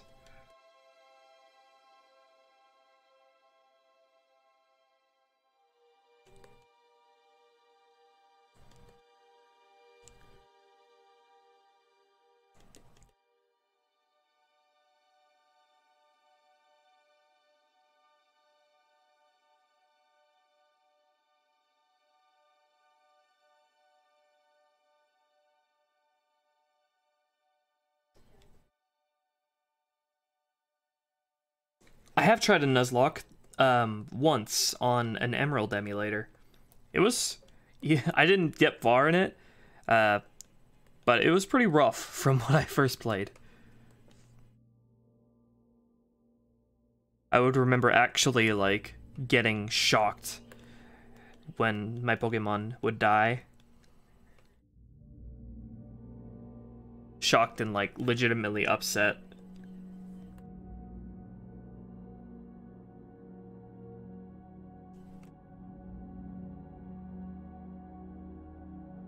If I ever did do another Nuzlocke, though, I don't think I would ever have the heart to actually, you know, delete the Pokemon from the PC.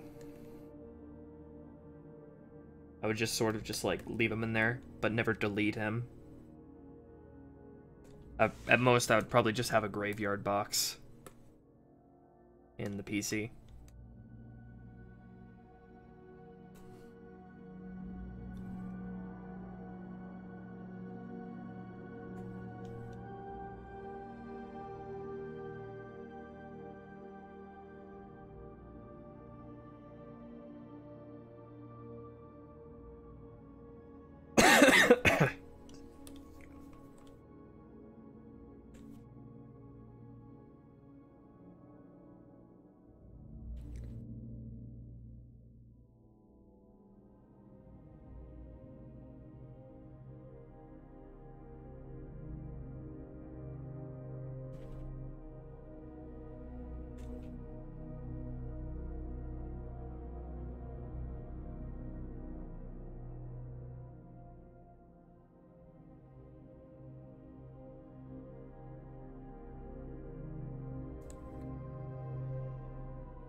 My head is still, like, buzzing with thoughts about Attack on Titan.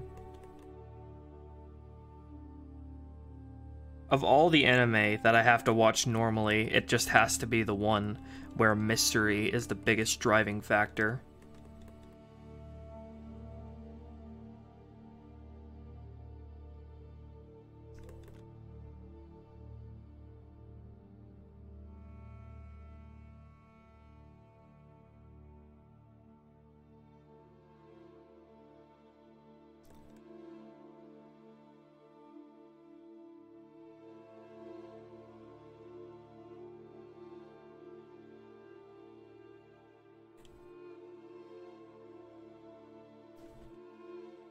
I am such a fucking normie when it comes to anime, Jesus Christ. My favorite is Fullmetal Alchemist Brotherhood, which is everybody's favorite.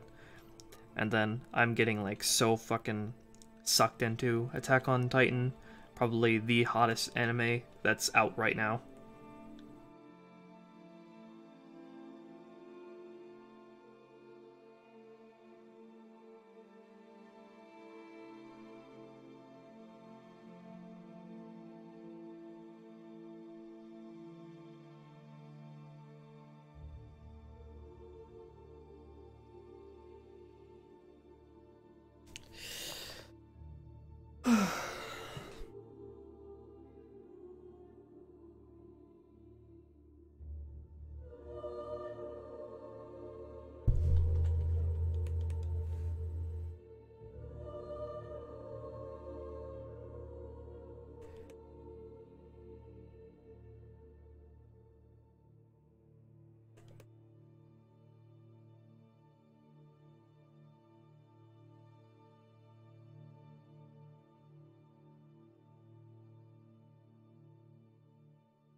Hey, Raptormon, what's up? Good morning. It's probably morning for you, right?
Ah, what the fuck, Paige will sigh.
Hi, Javier.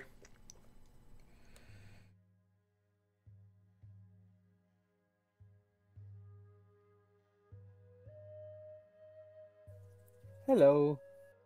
Welcome back. Hello. Hello, everybody in the stream. Chat, rather. Hope you had a good break. I certainly did. Got my nice warm cup of tea. After I finish this painting, I'm gonna go get myself a cold cup of tea.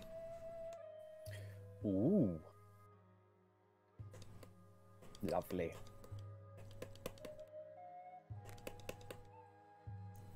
Hot, cold, can't beat tea.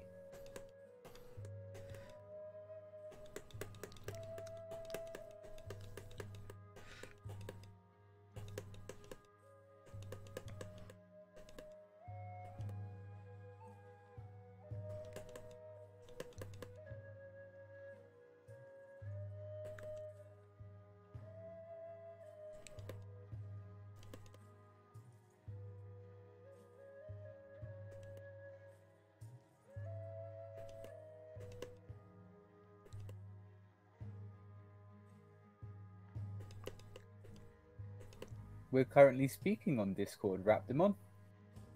Mm-hmm. I've been using Discord for quite a while now.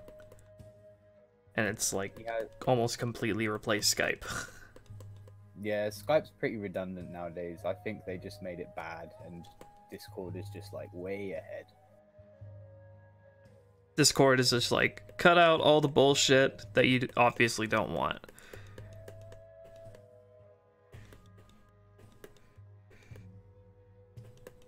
And I really like the company too, because they have a zero tolerance policy on hosting Nazi Discords, and they've been known to take them down, so good on them. I didn't actually know that.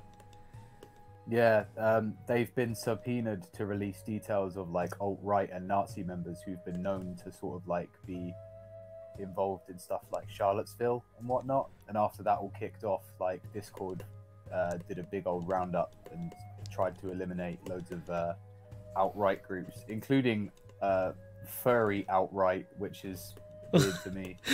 Yeah. I don't understand those people. No, I don't understand alt-right people at all. Discord link, I think you have to be a Patreon supporter, don't you? Yeah, the Discord I have right now, I could open a public Discord, but I really don't feel like managing it. And if some drama or shit goes down in there, then I really don't want to be associated with that. So I just not really interested in making a public Discord. But the Discord I have right now is for patrons, volunteers, and voice actors only. Sorry. I personally, if there was a public Manifest Heart Discord for fans and stuff, I probably wouldn't want to be in it. Just because, well, I doubt I would have very much control over it, and the internet is a wild, wild place, and like Ruby said, it's really hard to maintain a Discord full of people, at any given point.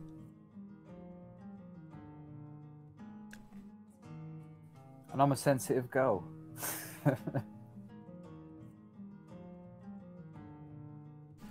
But yeah, it is good that Discord does regulate those types of groups, because the alt-right and neo-Nazis are especially prone to stuff like doxing and digging up info on people. Yeah, they, well, quite frankly, nowhere should be giving them a platform. Twitter deserves a lot of hate for the fact that they still let them exist on there. Yeah. Twitter really just bows to power. Rapdemon, who's on stream with you? Ruby, says Rapdemon. So I'll say, it's me, Violet. I voice Shade and Torpedo.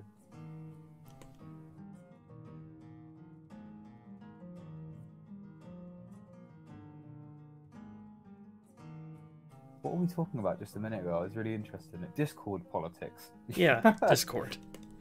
That wasn't even a minute ago. It was 5 seconds ago. Yeah, blimey. My brain's just clearly a little bit knackered. It's just gone midnight, so, full moon, I'm going to turn into a were-girl or summon a werewolf or whatever. A were-Pokemon. Oh, man, what were-Pokemon would I be, though? Shade already kind of does that, though. He does go on his hind legs.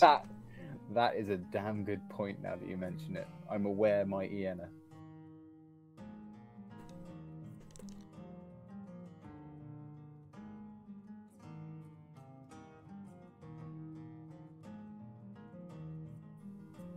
How did I find Ruby? Well, the story of how I found Ruby, I'll simplify it because I could go on forever if I talk about it. But basically, I was a young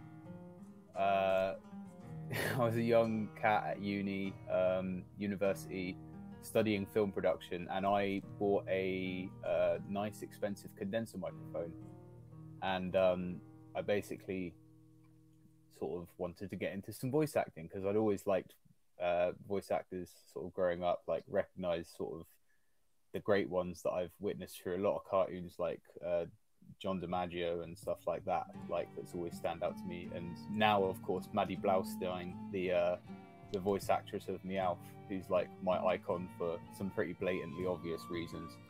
But I literally just went onto a voice acting forum, and Ruby had put up, I think what was it, Voice Actors Club? Yep, Voice Acting Club. Yeah, Voice Acting Club. It was the first gig I'd ever even auditioned for, and I auditioned for Shade and Torpedo. Well, I auditioned for Shade, and then eventually I got offered Torpedo as well after another audition. So, yeah, best audition I ever had. Hell yeah. Also, I like what Linewing just said. I didn't notice the difference in Shade's voice. I thought he was just relaxing. Yeah, Evil Shade isn't Evil Shade. He's just relaxed Shade. He's docile Doge. He's chilled out, stoned Doge. Oh, are you the new voice of Shade and Torpedo because you sound different from their old voices? No, I mean, No. That's probably, well, it's probably because you're, you know, speaking in your normal accent. Yeah. So obviously I'm English. My voice is a bit of an enigma because, like, it's funny really because everybody always presumed that Shade was a girl in the early days of Manifest Heart anyway. And at the time, I thought that I was a boy, and then eventually I came out as trans, and now I'm Violet, whereas I used to have a different name, which we don't speak about anymore. But I'm, you know, I'm trans, so I've got a bit of a deeper voice, and I'm also English, so I don't exactly sound like Shade all the time. But yeah, I've been voicing Shade and Torpedo since the beginning. The only episode I didn't voice Shade was the most recent one because I had some bad issues, but hell yeah, man, I love this show. I love being part of it. Also, hi, SSG. Yo. God, I could ramble for ages. I'll make this stream very, very noisy. Knock your socks off. I'm sure you're grateful for the time and space to be doing your awesome background art.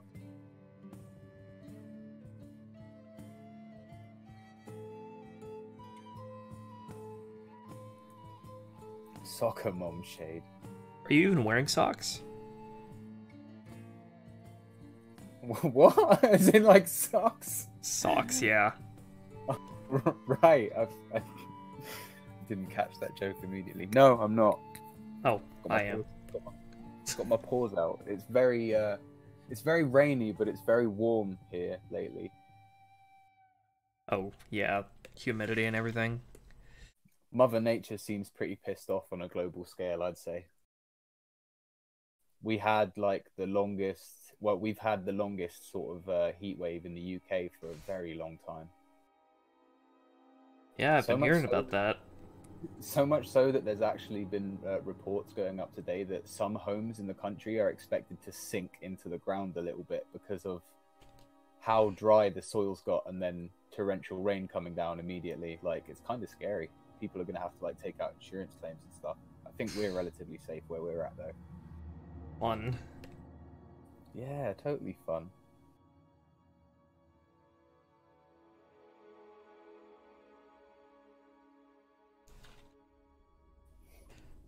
That's awesome, Raptormon.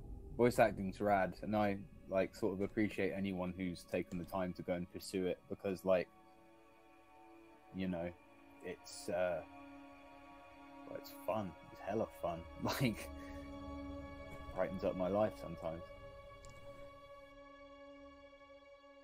I really wouldn't mind doing some voice acting myself. I have the mic to do it.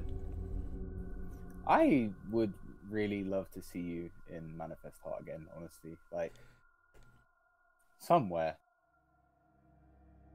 And hey, if I ever do anything like an audio project, I'd love to have you on board. Hell yeah. You know, I've always been in like the position of, you know, director for voice actors. It would be really, really fun and interesting to be on the other end of that. Yeah, man. I've been on both sides of it in a way. Like, I've never done voice directing. I've done ADR directing, which is sort of redubbing over footage in post when I was at university, and I did a lot of audio recording then, and I love doing that stuff. But I prefer being sort of directed and doing the voices myself rather than being in charge of it. And hey, man, I think you're going to have a lot of fun if you ever get in that position. Hey, just kind of curious, it says Tenet. Are you guys furries? If not, do you have any opinions on them? I'd consider myself like a minor furry. Like, I kind of grew up on the internet liking like Sonic characters and stuff, and it transformed somewhere into enjoying furry art as well. But like, I stay well out of the sort of darker, scarier, like pervy side of furry stuff. Like, I just like shit like Animal Crossing and cute animals, you know? Like, I would say I'm I wouldn't blame people for thinking I am, but I'm not. It's strange to think that a lot of people sort of seem to assume the crossover between like Pokemon fandom and furry fandom. Obviously, not trying to say that's what Tenet was doing there, but like a lot of people tend to do that. There is a lot of crossover. I imagine there's always going to be, because like a lot of furries want like Pokemon personas and stuff, which is pretty cool. I wouldn't wear a fursuit though. They seem like really cool, and like the people that make them are incredibly talented, and like the work that goes into it is awesome, but they kind of creep me out, and I can't really take my mind away from that. So I guess you're not the Disney World or Disneyland type? No. I'm not going to be going out in a fursuit or a mascot costume anytime soon, that's for sure. Like, I don't mind other people wearing them, but like, you know, I don't want to be going and cuddling any furries at a fur meet anytime soon. I'd rather just like, you know, chill away from the cuddly furries. I would put money on over 50% of my audience being furries. So apparently, you know, LGBT Pokemon are just really popular among that crowd. I'm not complaining. I think furries are actually really cool people, and I think they get a really bad rap. You know, Yeah, I would say, agree. even, you know, even the ones who were more on the sexual side of things. Well, they're like on the sexual side of things, they're normally not even that bad. Like, it's just like furry porn, really. Like, the only time it really gets weird is like when there's war and stuff, and I'm not there. Like, but that's like almost meme status at this point, so people don't really take it too seriously. Like fucking voice actors from Agretsuko posting stuff like "Vormy Daddy" and stuff like that.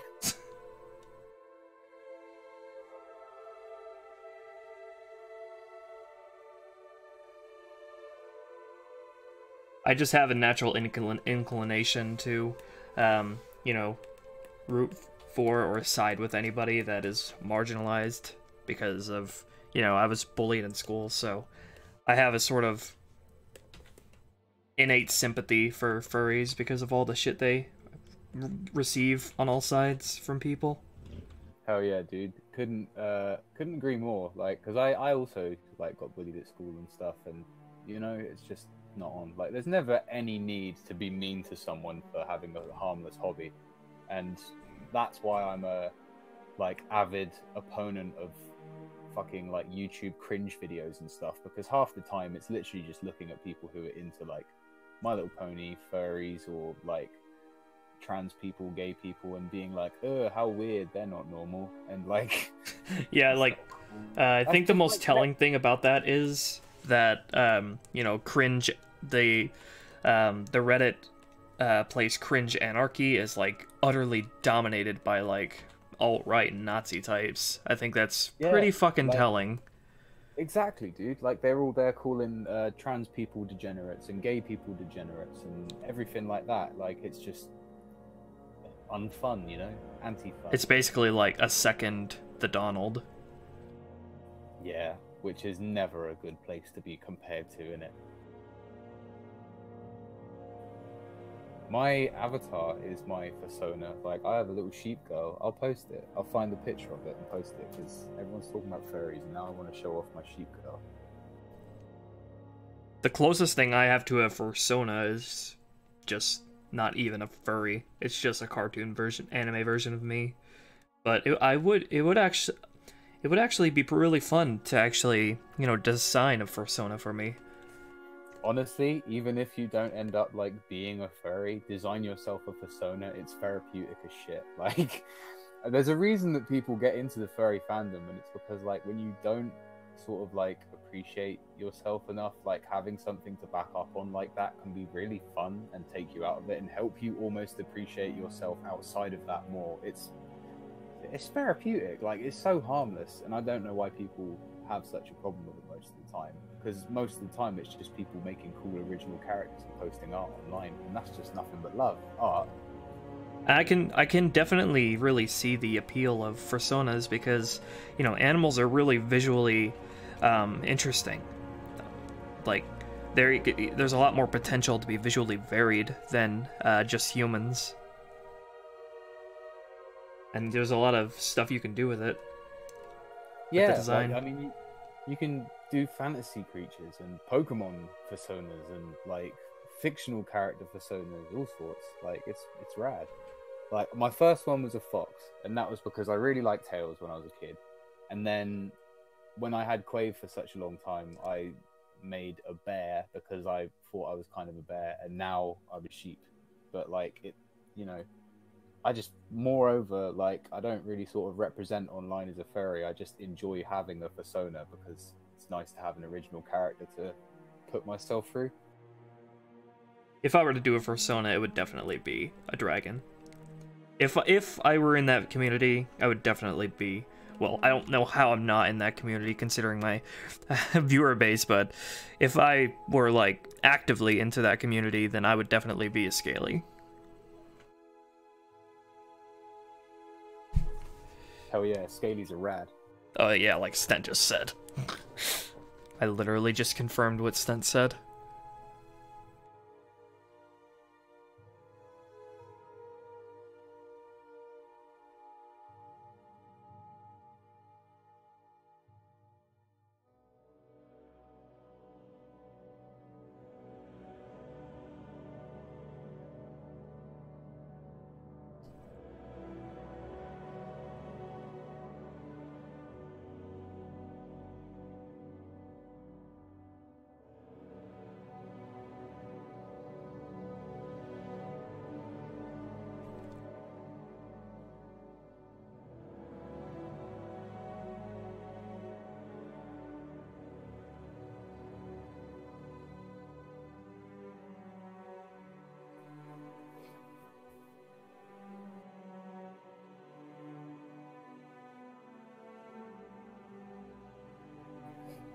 Yeah, it sucks when people want to spread rumors and false shit and hate and whatnot. Like, I mean, I bring it up a lot, but being trans is fucking hard sometimes because like everyone believes that I'm a fucking dude and that I want to perv on their little girls by going in the woman's bathroom. It's rotten. Like all of that shit's just made up by fucking American politicians who aren't very happy with trans people. Like. And in the same way, furries and bronies and all that shit, they're so harmless. Like, Yeah, no fucking furries or pedophiles or whatever. Yeah, I literally, like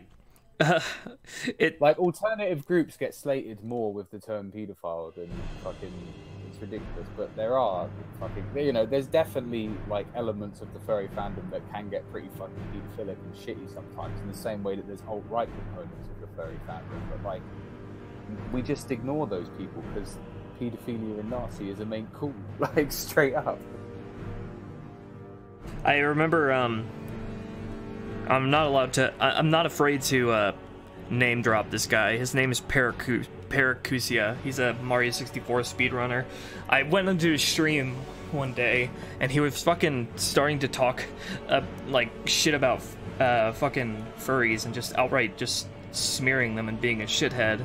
And I shouldn't have done this. I shouldn't have, you know, started drama in his chat, but I just couldn't help myself. I was just, like, really fucking pissed off, and I had straight up just called him a fucking moron and left. And he literally verbatim said most furries are pedophiles.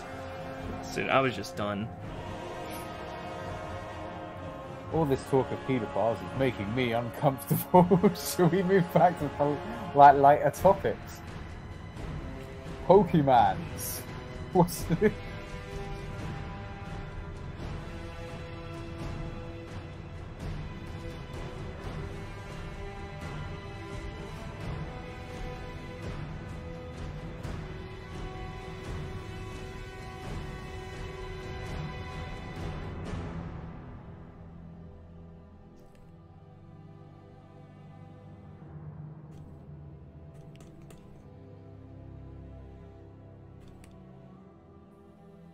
My advice to any marginalized groups? Go to kickboxing. Well, that's actually ableist as well, I guess. But at the same time, like, you know, My advice would be just find friends who are, part of the same thing. Find a sort of totally. support network. It's so important to have friends to share like your certain fucking traits with. Like, if I didn't have certain trans friends, I'd be going fucking mad. Not that I hate cis people, but like, you need someone to be able to relate to about your problems. Like, always. God, this is like a philosophical Dr. Phil episode of the Manifest Heart stream tonight, starring me, Violet, your Jeremy Kyle style TV host. Why don't you take a seat right over there? Tea or coffee? Tea. I can't drink coffee all day long. Tea all day, every day, for me. I do like coffee. I like it quite a bit, but tea is something that I can drink all the fucking time. Yeah, I'm pretty much lost without tea, but coffee I can go without for weeks. Like, I'm really not bothered about it.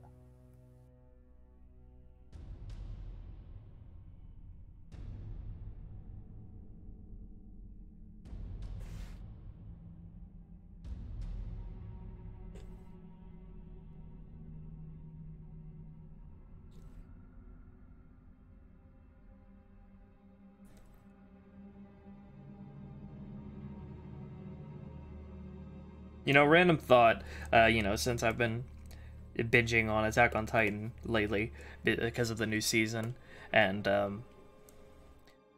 it's weird to bring this up because this character isn't even part of the new season, but I think I found I found my first crush of a TV show, let alone just anime. I found my first like actual crush on a character, and that is probably on.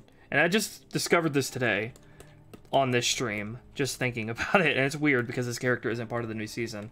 But I think I might have a little bit of a crush on Bertold. Aww.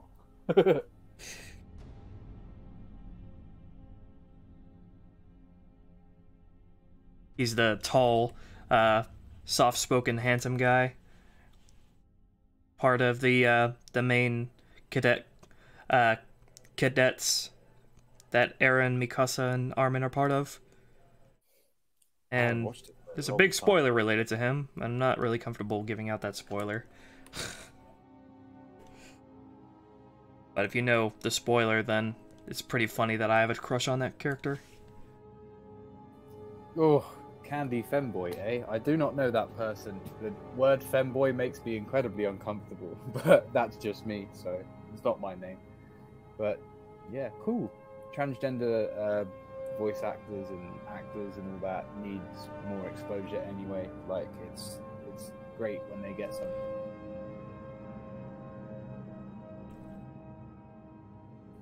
Also, everyone is talking about how you have a husbando. A little bit.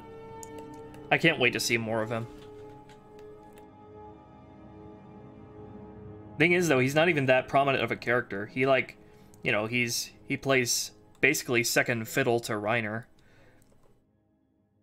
But he's just handsome in general, and I like how soft-spoken and just gentle he is, which is really ironic if you know the fucking spoiler.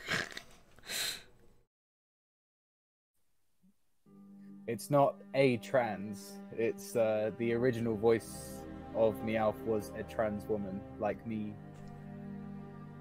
But don't say a trans, please. We're not objects. Though it's an honest mistake to make.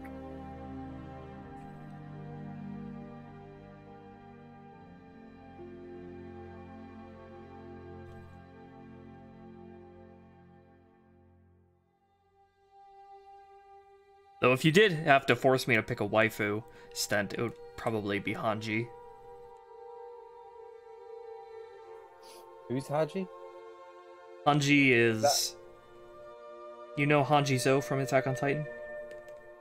Oh, yes, I do actually. I know about that one.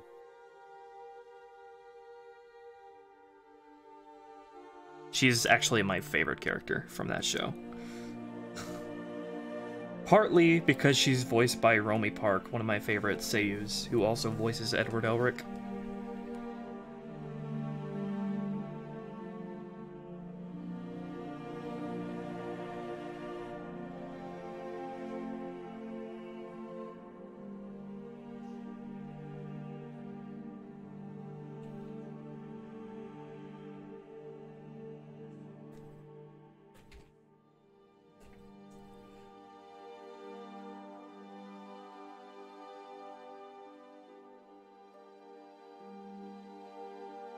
There was actually a lot of speculation on Hanji's sex or gender, and so much so that the original manga author took notice to it and actually said that it's best that he just leave it up to the viewer's imagination. Yeah, it was really cool, and this is where it first caught my attention, because this was like, I remember reading an article about this like sort of 4 or 5 years ago or something while I was still at uni, and this must have been around sort of episode, oh fuck, I don't even know what episode we were on at Manifest Heart at that time, but I remember reading an article because like a lot of fans had speculated that they were genderqueer, like the character was genderqueer, and it was up to interpretation, because in the manga I think they don't go by gendered pronouns or something. Yeah, in Japanese they don't go by gendered pronouns generally. Yeah, exactly. But like you know, they tried to sort of carry over a sort of gender neutral vibe into the, you know, the sort of interpretation of the character, and it's cool, man.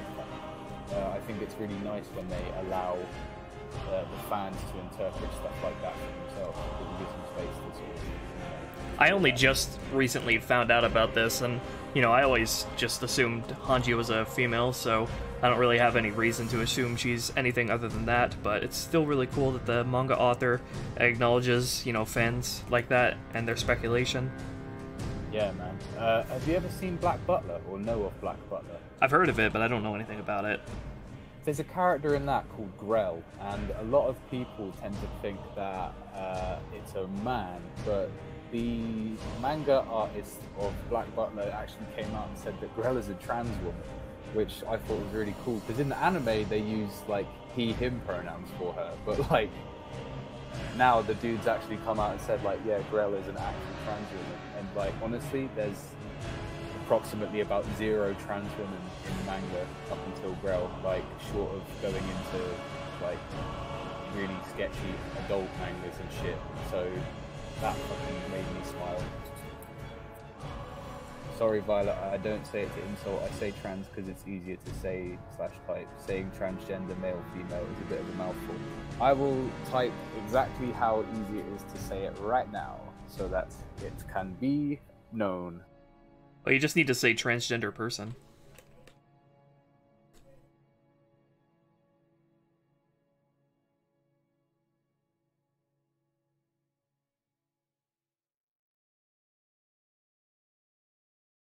Envy from Full Metal Alchemist and Full Metal Alchemist Brotherhood, at least in Japanese versions, is a gender-neutral character as well.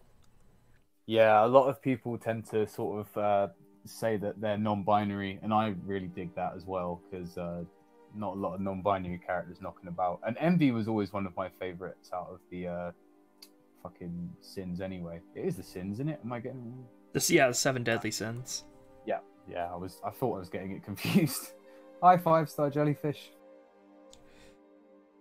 In the dub of Full Metal Alchemist Brotherhood, they would always refer to Envy as a he, but, you know, there are no pronouns in Japanese, and Envy's sex gender was always left ambiguous, because, you know, Envy is voiced by a woman, but Envy also has a very male body type, but also dresses very in a feminine way. Like an assigned male at birth body, like that's, I guess, the way that it would be put.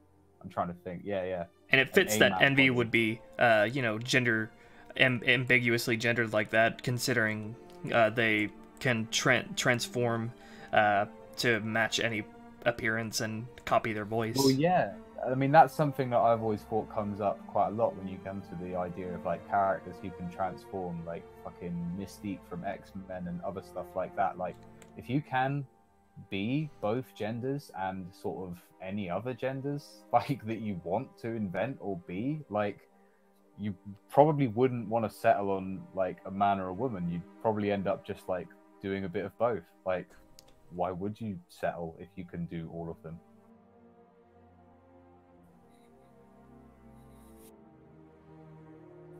The character in a comic called Sandman, called Desire, who's another great non-binary character as well. But I could go on about this for ages. Out of curiosity, Violet, would you ever do voices for MLP projects, and can you do MLP voices?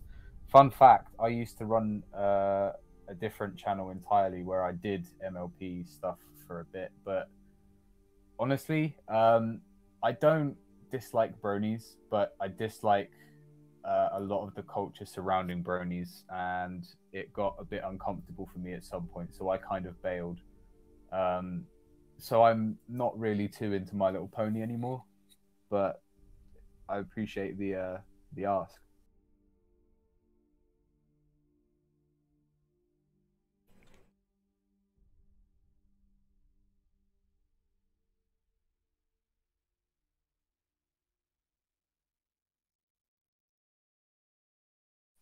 I didn't say hello to Kimon Izaraichu. Hello, Kimon Izaraichu.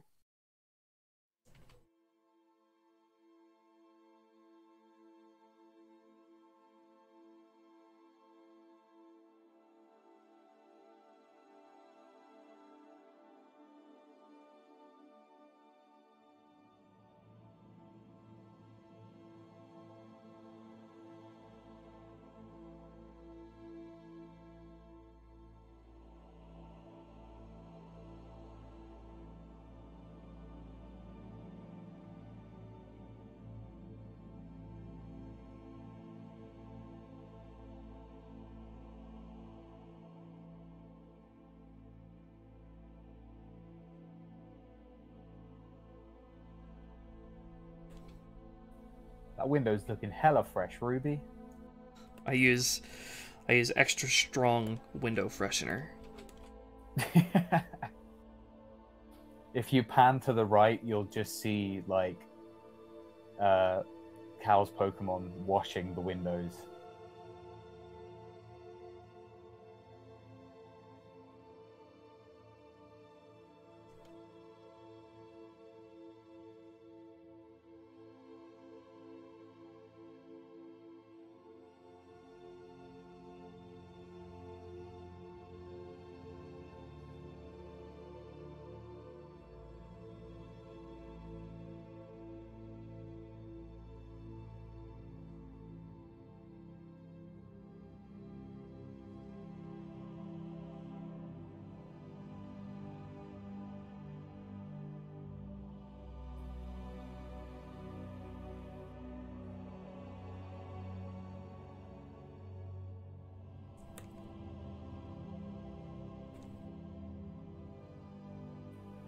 Man, Tomb Raider's great. I used to love playing Tomb Raider growing up, 5-star. I really did. I grew up with PS1, Tomb Raider 1, 2, and 3, and they were amazing games.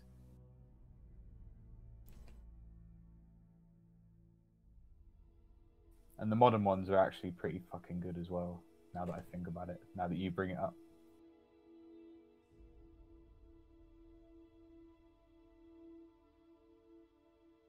I never really played Tomb Raider except for a demo, on a demo disc of Tomb Raider 2 that took place in Venice. God, Ruby, you've just reminded me of demo discs for the PlayStation 1. Yeah. I would play that shit all the time. The demo disc was my grandmother had a demo disc and they had a PS1, so that's pretty much like all I would play on it was demo disc 7. I remember I had a few, man, like because they used to come in magazines and you could get them by like mail order and stuff. And I remember we ended up getting hold of like 4 or 5 of them, like Had some great games on there. They're like Medieval, a few other things. God, it takes me back, to be honest. I wanted to see if I can dig them out of the loft.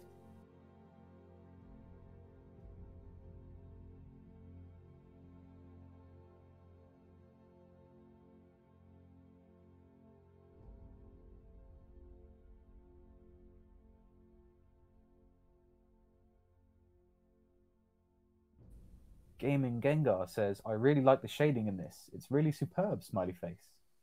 Thanks. I don't know if he was talking about you. Shading. Come on, don't drop me in that. I'm too tired to be doing too much shading right now.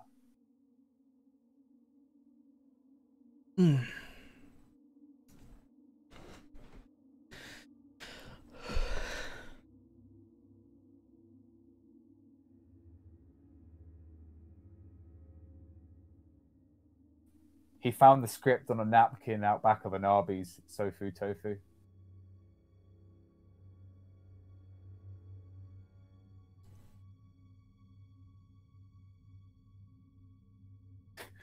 Wait, Ruby be nice to Vi? What did Ruby do to me? Oh, I didn't mean anything. I think she thought you were joking about the shading thing. It's all good, SSG. Don't worry. I'm a big girl. I can handle myself.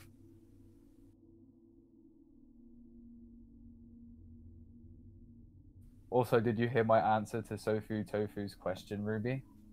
Huh? They asked, when and how did you come up with Manifest Heart, Ruby? And I responded that you found the script on a napkin out back of Arby's. Oh, yeah. It's the truth. Oh, wow. I was joking. Damn. Revelation. No, yeah, I'm exaggerating. It was actually a Chick-fil-A. But they're homophobic. That's even more ironic.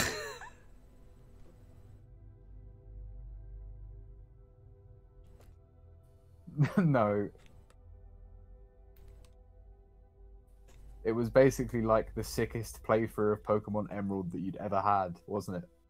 Yeah, it was a playthrough on Emerald, on an emulator, and I had cannoned that the Mightyena and my starter, Grovyle, were actually gay lovers. So I wrote a fanfic when I was 14 about that, and then I finished the fanfic, and then the sequel I did the dumbest thing ever, and at 16 years old I decided to make an anime as a sequel to my fanfiction. And it ended up being the best idea ever instead of the dumbest idea ever, and now we're all much better for it, Ruby. And 6.5 years later, here we are.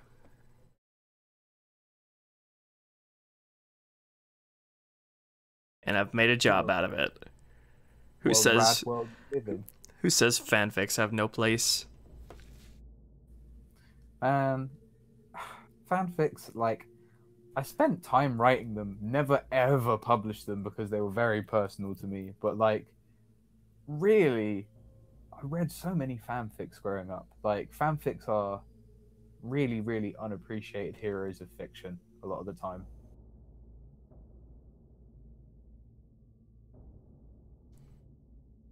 You know, I think, other than Manifest Heart, my number one thing that I'd really love to do is, you know, make a Sonic anime fanfiction. You're too slow. What? I didn't hear that. I said you're too slow. Oh, it sounded like, I don't know why, but it sounded really, really French when you said that. Azutaloa. Oui, oui, ma petite chauffeur. Kaz found the script for Manifest Heart within the cover of a Yu-Gi-Oh! DVD box. I will ban you. Don't make me do it. Five-star jellyfish.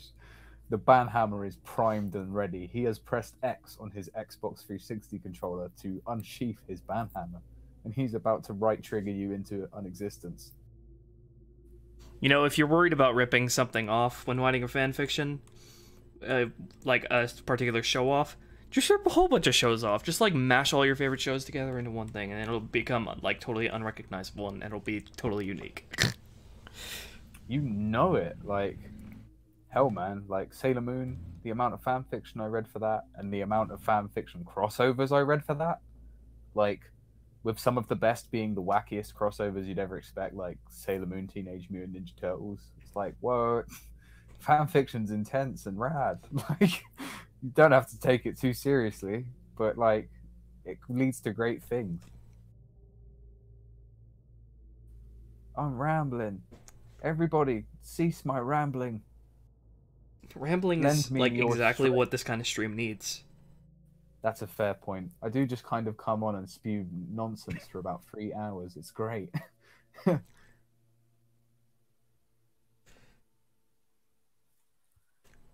Slow and steady wins the race, Violet. Wait, what?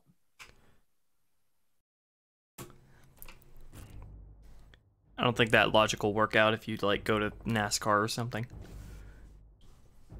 Vroom vroom. Okay. My initials are... I'll let you speak in a second. Okay, clip done, or banding done. I need to go get some tea. I'll be right back. See you shortly. Uh-oh. You know what this means, folks. That's right, baby. Welcome to the Manifest Vi stream, where it's all Vi all the time until Ruby gets back, I guess. I will answer only the silliest and dumbest questions that come directly to my ears from my headphones upon which I am listening to this entire stream.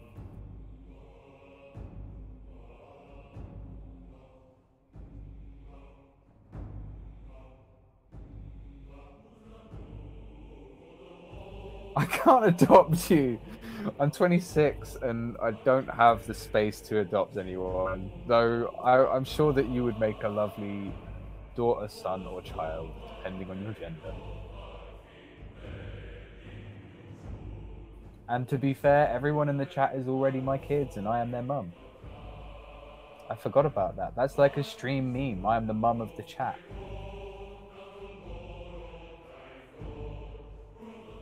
I am everyone's mum if they want me to be.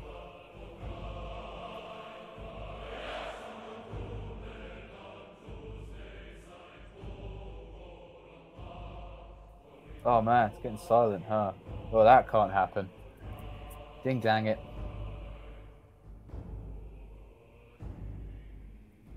I gotta come up with some funny stuff fast. Oh, beans. Oh, you might hear me have an anxiety attack on the stream. Nah, I'm joking. I'm fine. How's everyone in the chat actually doing tonight anyway? You're all feeling good? Because it's been really nice to come back and sort of come and hang with my Manifest Heart peeps, chill with Ruby, and do some joke stuff. I hope you're all having wonderful evenings.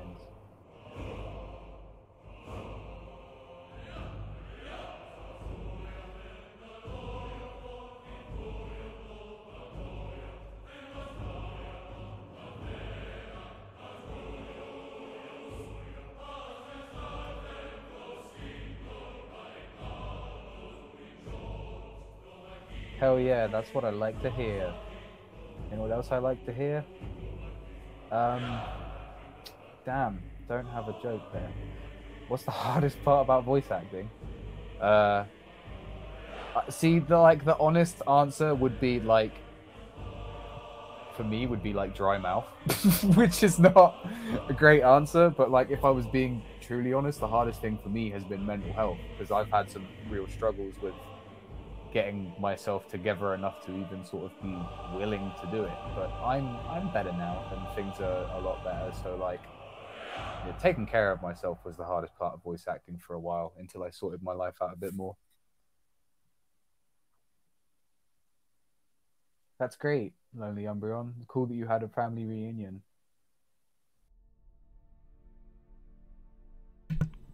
Hello. Oh, he's back. Shit, hide the weed. Guys. I'll get arrested by just proxy, because it's not legal where I am. Oh yeah, it's not legal where I am either.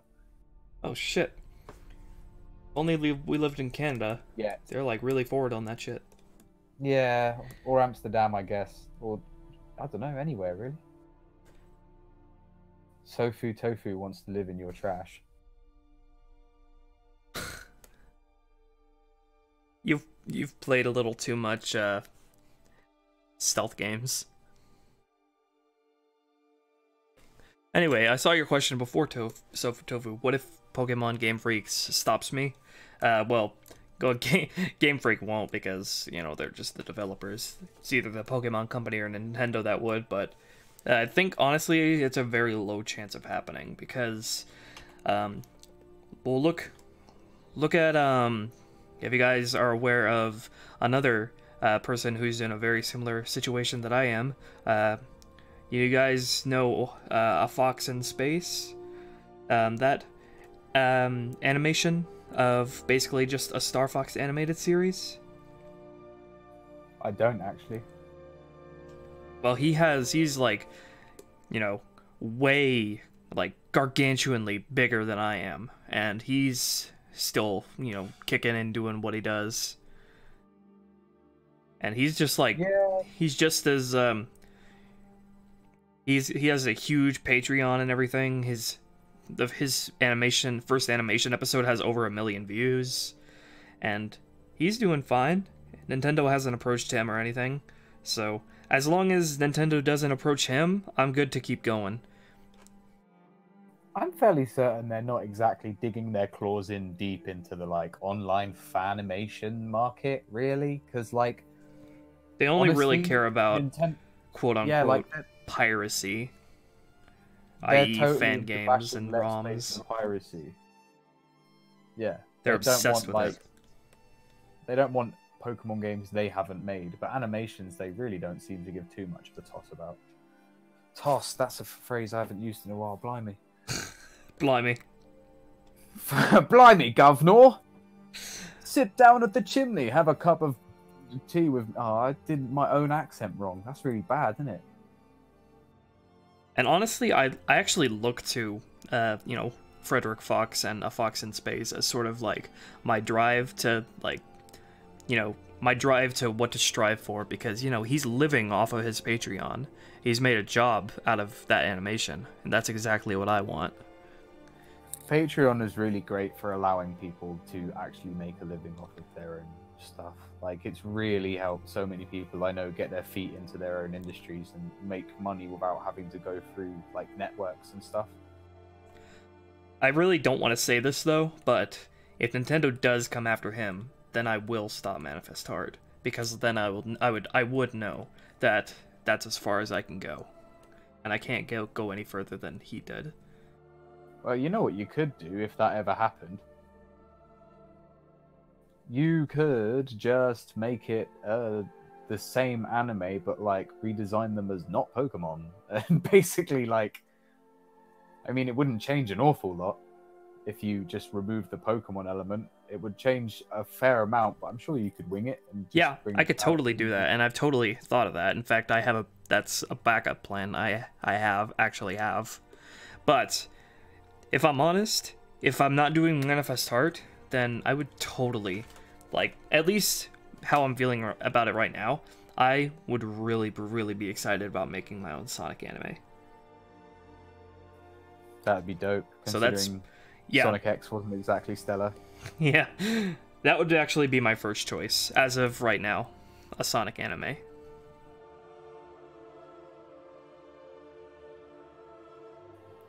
God, but the important thing is that you don't, you know, you don't worry about that. You don't. I really don't want to worry about that happening, because it's, you know, it's not good. If I were to obsess and worry over Nintendo, like, coming after me, then, you know, that wouldn't be good to the series or, like, my attitude during working on it. You wouldn't really have fun making it if you were just stressed out about the idea of the, you know, the big bad wolf coming for you all the time. Would I be allowed to make up a fan region of Pokemon? Well, yeah, of course you would. I don't see why not. Like, I think so many people have already done that. I don't think that would be a big thing. The only time a fan region of Pokemon is like a bad thing in Nintendo's eyes is when it's in a ROM hack or something. Otherwise, it's just fan fiction, baby. That's free. Yeah, all you need to do in general to not piss off our Nintendo overlords is just don't make a fan game and don't host ROMs. And then you're pretty much good to go. Stent says, guessing if you were to do a Sonic anime, my bunny creature wouldn't appear as an enemy or anything. Who knows, Stent? Maybe I might throw you a little bone in the form of a cameo. Hell yeah, you gotta do cameos. Or I mean, a carrot. A carrot in this case.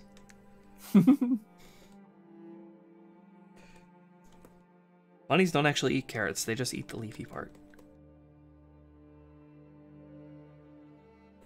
I can see the cameo scene now. Sonic and friends walk into a gym, and what's happening? Mine and Stent's characters are sparring really fiercely. In the background, though, so it's not even animated, so it's just two static images. And another reason is that going with Sonic to make like a fan anime of would actually be a really safe option, because Sega is like really open to fan content, unlike Nintendo. Like they are like Sega is like one of the best in the entire industry when it comes to allowing fan content, for Sonic at least. Yeah, they've always been pretty chill about it, to be fair. Like, the amount of stuff I see on Tumblr that takes Sonic so far above and beyond, like, the original premise of Sonic is, like, crazy. The fandom has always been big, and yeah, it's, like, difficult and twisted, but, like, there's so much creativity there. Like, it's hard to stem it, and they don't want to. And because I'm really passionate about what I want out of the Sonic franchise and how I haven't been getting that from the franchise, I think, you know, making my own thing of Sonic would be a great outlet for that, and also a great thing to sort of almost like a proof of concept, or to voice what I want out of Sonic through like a megaphone, using you know, the skills that I have. Hell yeah, dude, I can see it now. He's got a mohawk, he rides a skateboard, and he calls everyone gnarly rad dudes. And he's all like, chili dogs. Chili dogs.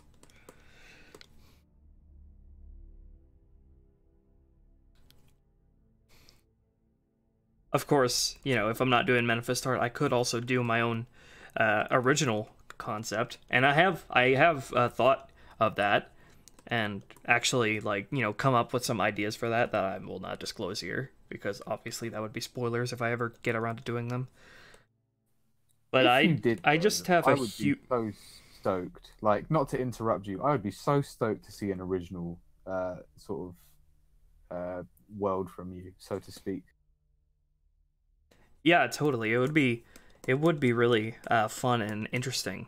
But I guess just as a person, I just have a really big disposition to. I just guess working with something that I already love and already exists, than creating something entirely new. Like, it's fun to base your stuff on content you already like. Like, it's simpler, and honestly, like, having a baseline makes it so much easier to create a lot of the time. It's just the idea of being able to contribute to, you know, something that I already love is really attractive to me. It's a very cool idea. Accusations of unoriginality be damned.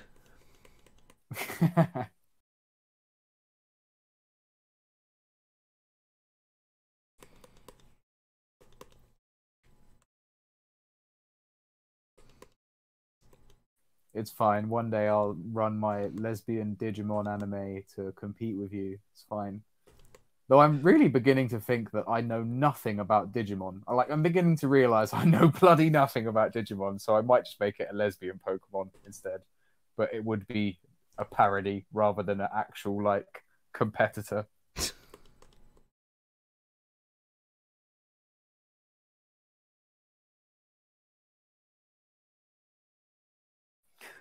Chili Dogs and Sonic are connected to each other because there was a cartoon of Sonic the Hedgehog, which was really cool when I was a kid.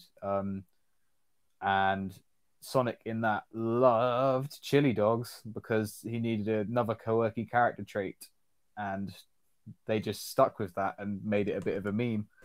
Yeah, it was called Adventures of Sonic the Hedgehog. That it was. I don't know if the chili dogs thing was a thing in Sonic Underground or Sat AM. It wasn't, as far as I remember. I remember watching a bit of Sonic Underground, but I don't really think I watched any Sat AM. Because I don't think that one was actually shown over here. We got the Adventures of Sonic the Hedgehog, the one we were talking about.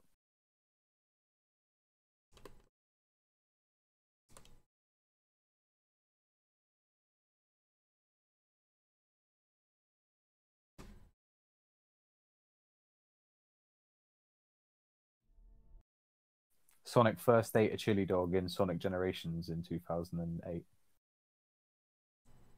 True facts. That was 2011. Ah, close enough. And 2008 was I think when they made the great Sonic game that everyone loves, right? Actually, I think the first time he ate a chili dog in the game was Sonic and the Black Knight. I think that came out before Generations. Oh, wow. Now there's a game I've never even been remotely interested in playing. From what I've heard, it has like one of the best stories in a Sonic game. Darn it. Maybe I'll have to give it a go sometime then. I mean, considering it has the same writer as Sonic Adventure 2, so yeah, that's bound to happen. Stent has just assured us that chili dogs were definitely in Sat AM and Underground. Oh yeah, he didn't ever eat one on screen in those games though, but it was just like referenced. It was a lore reference. They didn't bring it into the forefront until Black Knight.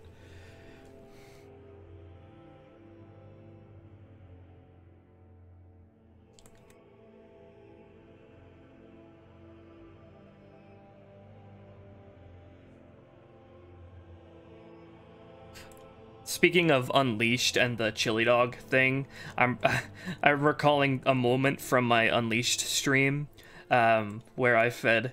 You could feed certain foods to Chip, and if you could feed some like really weird out there food to him, and he would always come up with different responses for each food you fed him. And I fed him this really out of weird food. And his response was a bunch of like swear symbols, and it made me laugh so much on stream. More like Sonic Uncensored, am I right, ladies? Well, it was censored, but it was still like really funny. More like Sonic Unleashed in a... Oh, never mind, I lost it. Man, was Sonic Unleashed any good? Oh my god. On my stream, I actually really hated it. For real? Yeah, it just really frustrated me. Honestly, the last bad Sonic game I played before I gave up forever until I finally picked up Generations a full however many years later was the really bad 2006 Sonic game that I ended up getting really cheap from Game Station at the time. Because I thought, wow, that's a tenner, that's cheap. And I soon realized why it was a tenner. Because it was a bad game full of glitches. And I was really turned off of Sonic for a while. But then Generations came along and I did Let's Plays of it and actually really enjoyed it. I really wish I did enjoy Unleashed more than I did, because I can definitely see there is a lot to like about the game. Something really just didn't click with me about the game, and I was just really frustrated by it. I've never tried Sonic and the Secret Rings then either, to be fair. That's probably for the best, according to him. Yeah, wasn't there like an RPG on the DS, like Sonic? Yeah, Sonic Chronicles. Never played that one either. Okay, so there's a kind of a meme with that one where it apparently has one of the worst soundtracks on the DS ever. Yeah. Like, I'm gonna have to find the song, but there's a song that people like take the piss out of because it's not even really a song. It's just like really garbled notes. That game is notorious for like being one of the very, very, very few Sonic games that don't have a good soundtrack. Yeah, Stench just confirmed they never finished the music. I tell you what though, if I had to pick a Sonic game that had the best soundtrack that wasn't like a traditional Sonic game, it would be Sonic Rush and Sonic Rush 2, because those games were actually fucking banging. Like, I really enjoyed the Sonic Rush games, and they had the music from the same guy that did the music for Jet Set Radio, Hideki Naganuma. And oh my god, that was some funky, fresh tunes. And those games played so fast, and they were really fun. I never finished Sonic Rush, but just remembering some of the music, I'm immediately feeling like, you know, it has some Sonic CD vibes to it. The Japanese version of Sonic CD's music. Yeah, because they did like sort of. I'm trying to remember there's like a name of the genre that they used specifically for Sonic CD in the Japanese version. You know what? It's funny. The Japanese version is also the European version. So the Sonic CD that I have is that version too, in terms of like music and whatnot. But yeah, you guys were lucky to, you know, get "You Can Do Anything" as the theme song of that game, and Cosmic Eternity. Toot toot Sonic Warrior, toot toot Sonic Warrior, you got the power to change the time. Oh, man, that song is so good. Like, I love it. If I were to make a new Sonic game, that would feature a rebirth of that song.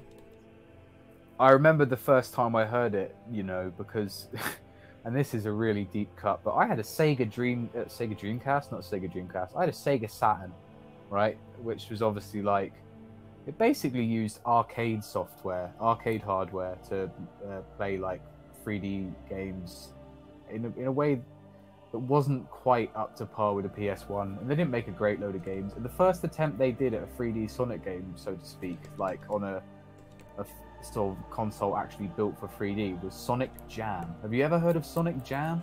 Yeah. Yeah, I had Sonic Jam, and at the time, it was so good because it had copies of Sonic 1, Sonic 2, Sonic 3, Sonic 3 and Knuckles in it. And you could all access these from a 3D overworld, which was really pants and like a budget sort of knock-up of what Sonic Adventure would eventually be. But this thing, like, it didn't have Sonic CD on it, but it had all of the cinematics. Like, the fights between, like, Metal Sonic and the opening and the ending and all that stuff. And that's just sick cutscene where Sonic's running up to the Death Egg with You Can Do Anything. Like, oh, Death Egg was in Sonic 2 and 3. Well, you know what I mean. The great big egg in the sky. Yeah, little planet all chained up. Yeah, that's the bugger. I always presume it's the Death Egg because it's a big egg in the sky, but I'm just being dumb there.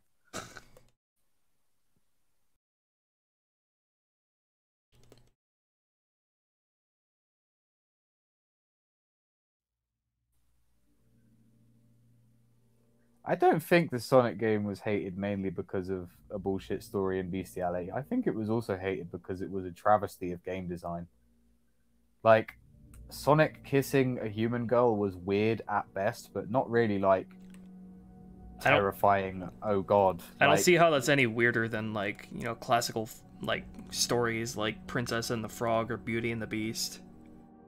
Yeah, honestly, like, it's not a big deal in my opinion. Like, but the thing that was weird about Sonic 2006 was that the gameplay was not even remotely solid. And, like, I mean, I own it. I still own it. I still have a copy of it. Maybe I'll stream myself playing it one day, but, like, it's so bad. I never even managed to complete it the whole way through. But, like, it's possible, and it's even really good for speedrunning because it's so broken that you can just zip through the whole game. Like, the only time that it is a fun game is when speedrunners take hold of it. Otherwise, it's just a mess. Like, they even let me play as Rouge in that game, and I adore Rouge. And I just pretty much broken in 06. Yeah, like, what did they even do to my girl Rouge? She's so slow, and she's getting stuck to walls whenever she climbs. Where the only way to get off the wall is to lower down into the water and kill yourself. Like, I would in a heartbeat play any other Sonic game than Sonic 2000 and whatever. I would rather play the rubbish one on the DS. I'd rather play Sonic Battle on Game Boy Advance, which was kind of okay actually. So, yes.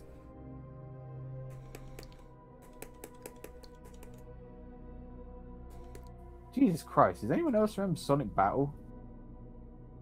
Never played it. It was a GBA game, and I only ever played it on an emulator because I don't think it was released in the UK, maybe. But it was like a weird beat 'em up that was very scaled down. It was kind of fun.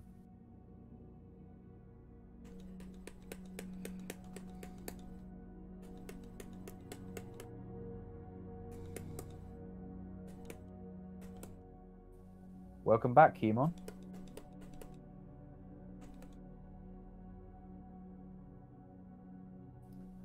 Sonic Heroes is a good game, in my opinion. Yeah, it is a good game, but I also consider it like the first big major misstep in the Sonic series. Yeah, it was like, it was fun, and I really, really enjoyed it, but it was starting to slope at that point, really. Yeah, I do really, really like the team system and the gameplay from Sonic Heroes. But it's just... So did I, man. Like, I mean, do you have a favorite team? As characters in Sonic Heroes, Team Chaotix is my favorite, but as... You've got to find a computer room! As a team with abilities... I'd say Team Dark, because I really like Omega's, like, hell yeah. Different ways of attacking enemies as he levels up. Team Dark all day, every day, son. I love me some Rouge and Omega and Shadow, like, emo kids all day. Like, those cats were, oh man. And they had some of the funnest stages as well, to be fair. That was like years ago, Raptormon. She's had a new voice actress for years now. Oh yes. I still heavily headcanon Rouge as a trans woman like me, and I always will.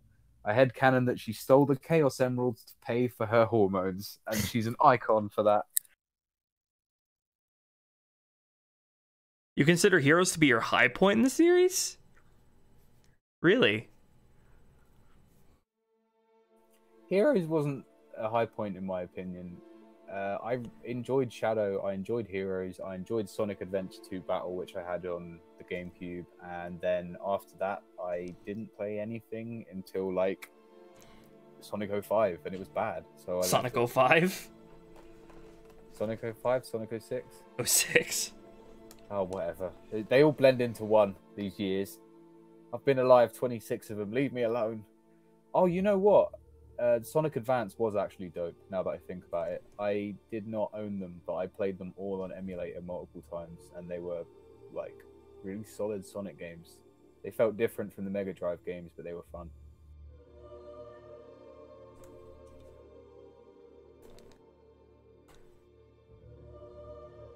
Well, the biggest reason that Heroes is, like, I consider it the first major misstep in the Sonic series is because, like, you know, the gameplay is solid, you know, minus like a lot of repetition. You're basically playing through the exact same, well, not the exact same levels, but the same level, the same levels in the same order, just with some minor adjustments 4 times.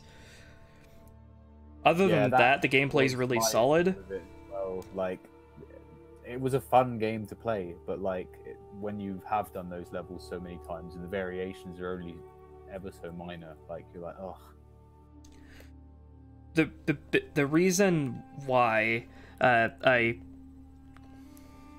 Heroes doesn't really have my good graces is because, like, it's the first game in the series that really gives the middle finger to any sort of caring about the complexity of the story or the keeping the characters consistent or the world consistent. and just like doing whatever the fuck it wants, and just like the thing is, Heroes, it's not that Heroes has a simple story that makes it bad. It's just plain bad Heroes story and characters, because what it tries to do is it tries to continue on from SA2 by bringing back Shadow, but without any like actual care to like making it make sense, or like having the characters actually act in character. Like they just really didn't care at all. Heroes really didn't care at all. Smashed the characters together just because they wanted to have an ensemble cast in a game, which was totally fine and it played well, but like the story was convoluted at best. Still fun though. Still would go back and play. 8 out of 10 probably. I remember giving Heroes a 7 out of 10.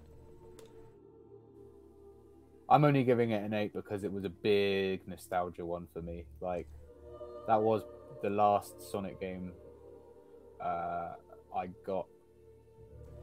Yeah, it was the last Sonic game I got before Shadow, and then before Shadow, like, it was just Oblivion after that. Like, not the game, like, the Sonic franchise went into it, Oblivion. And then you started playing Oblivion. And then I started playing Oblivion, and I was all like, da da da da da da da da da da da. That's Skyrim's theme. It's the same as Da da da. Dovahkiin. Oblivion's is just slower. Dun dun dun. Oblivion's is like.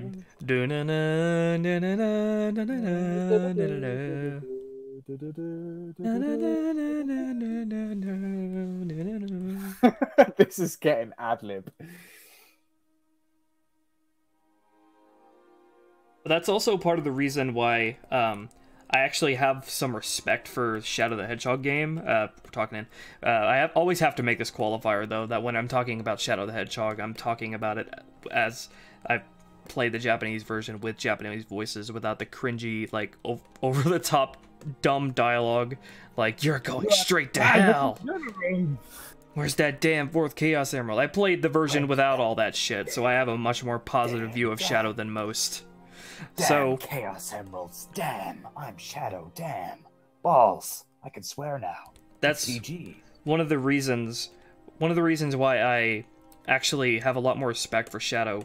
I actually respect Shadow in some capacity is because it tried to clean up the mess that Heroes left afterwards by actually trying to bring back some actual care into the story and world of the characters, no matter how haphazardly it might have handled it with the multiple path system and adding the black arms as part of Shadow's backstory.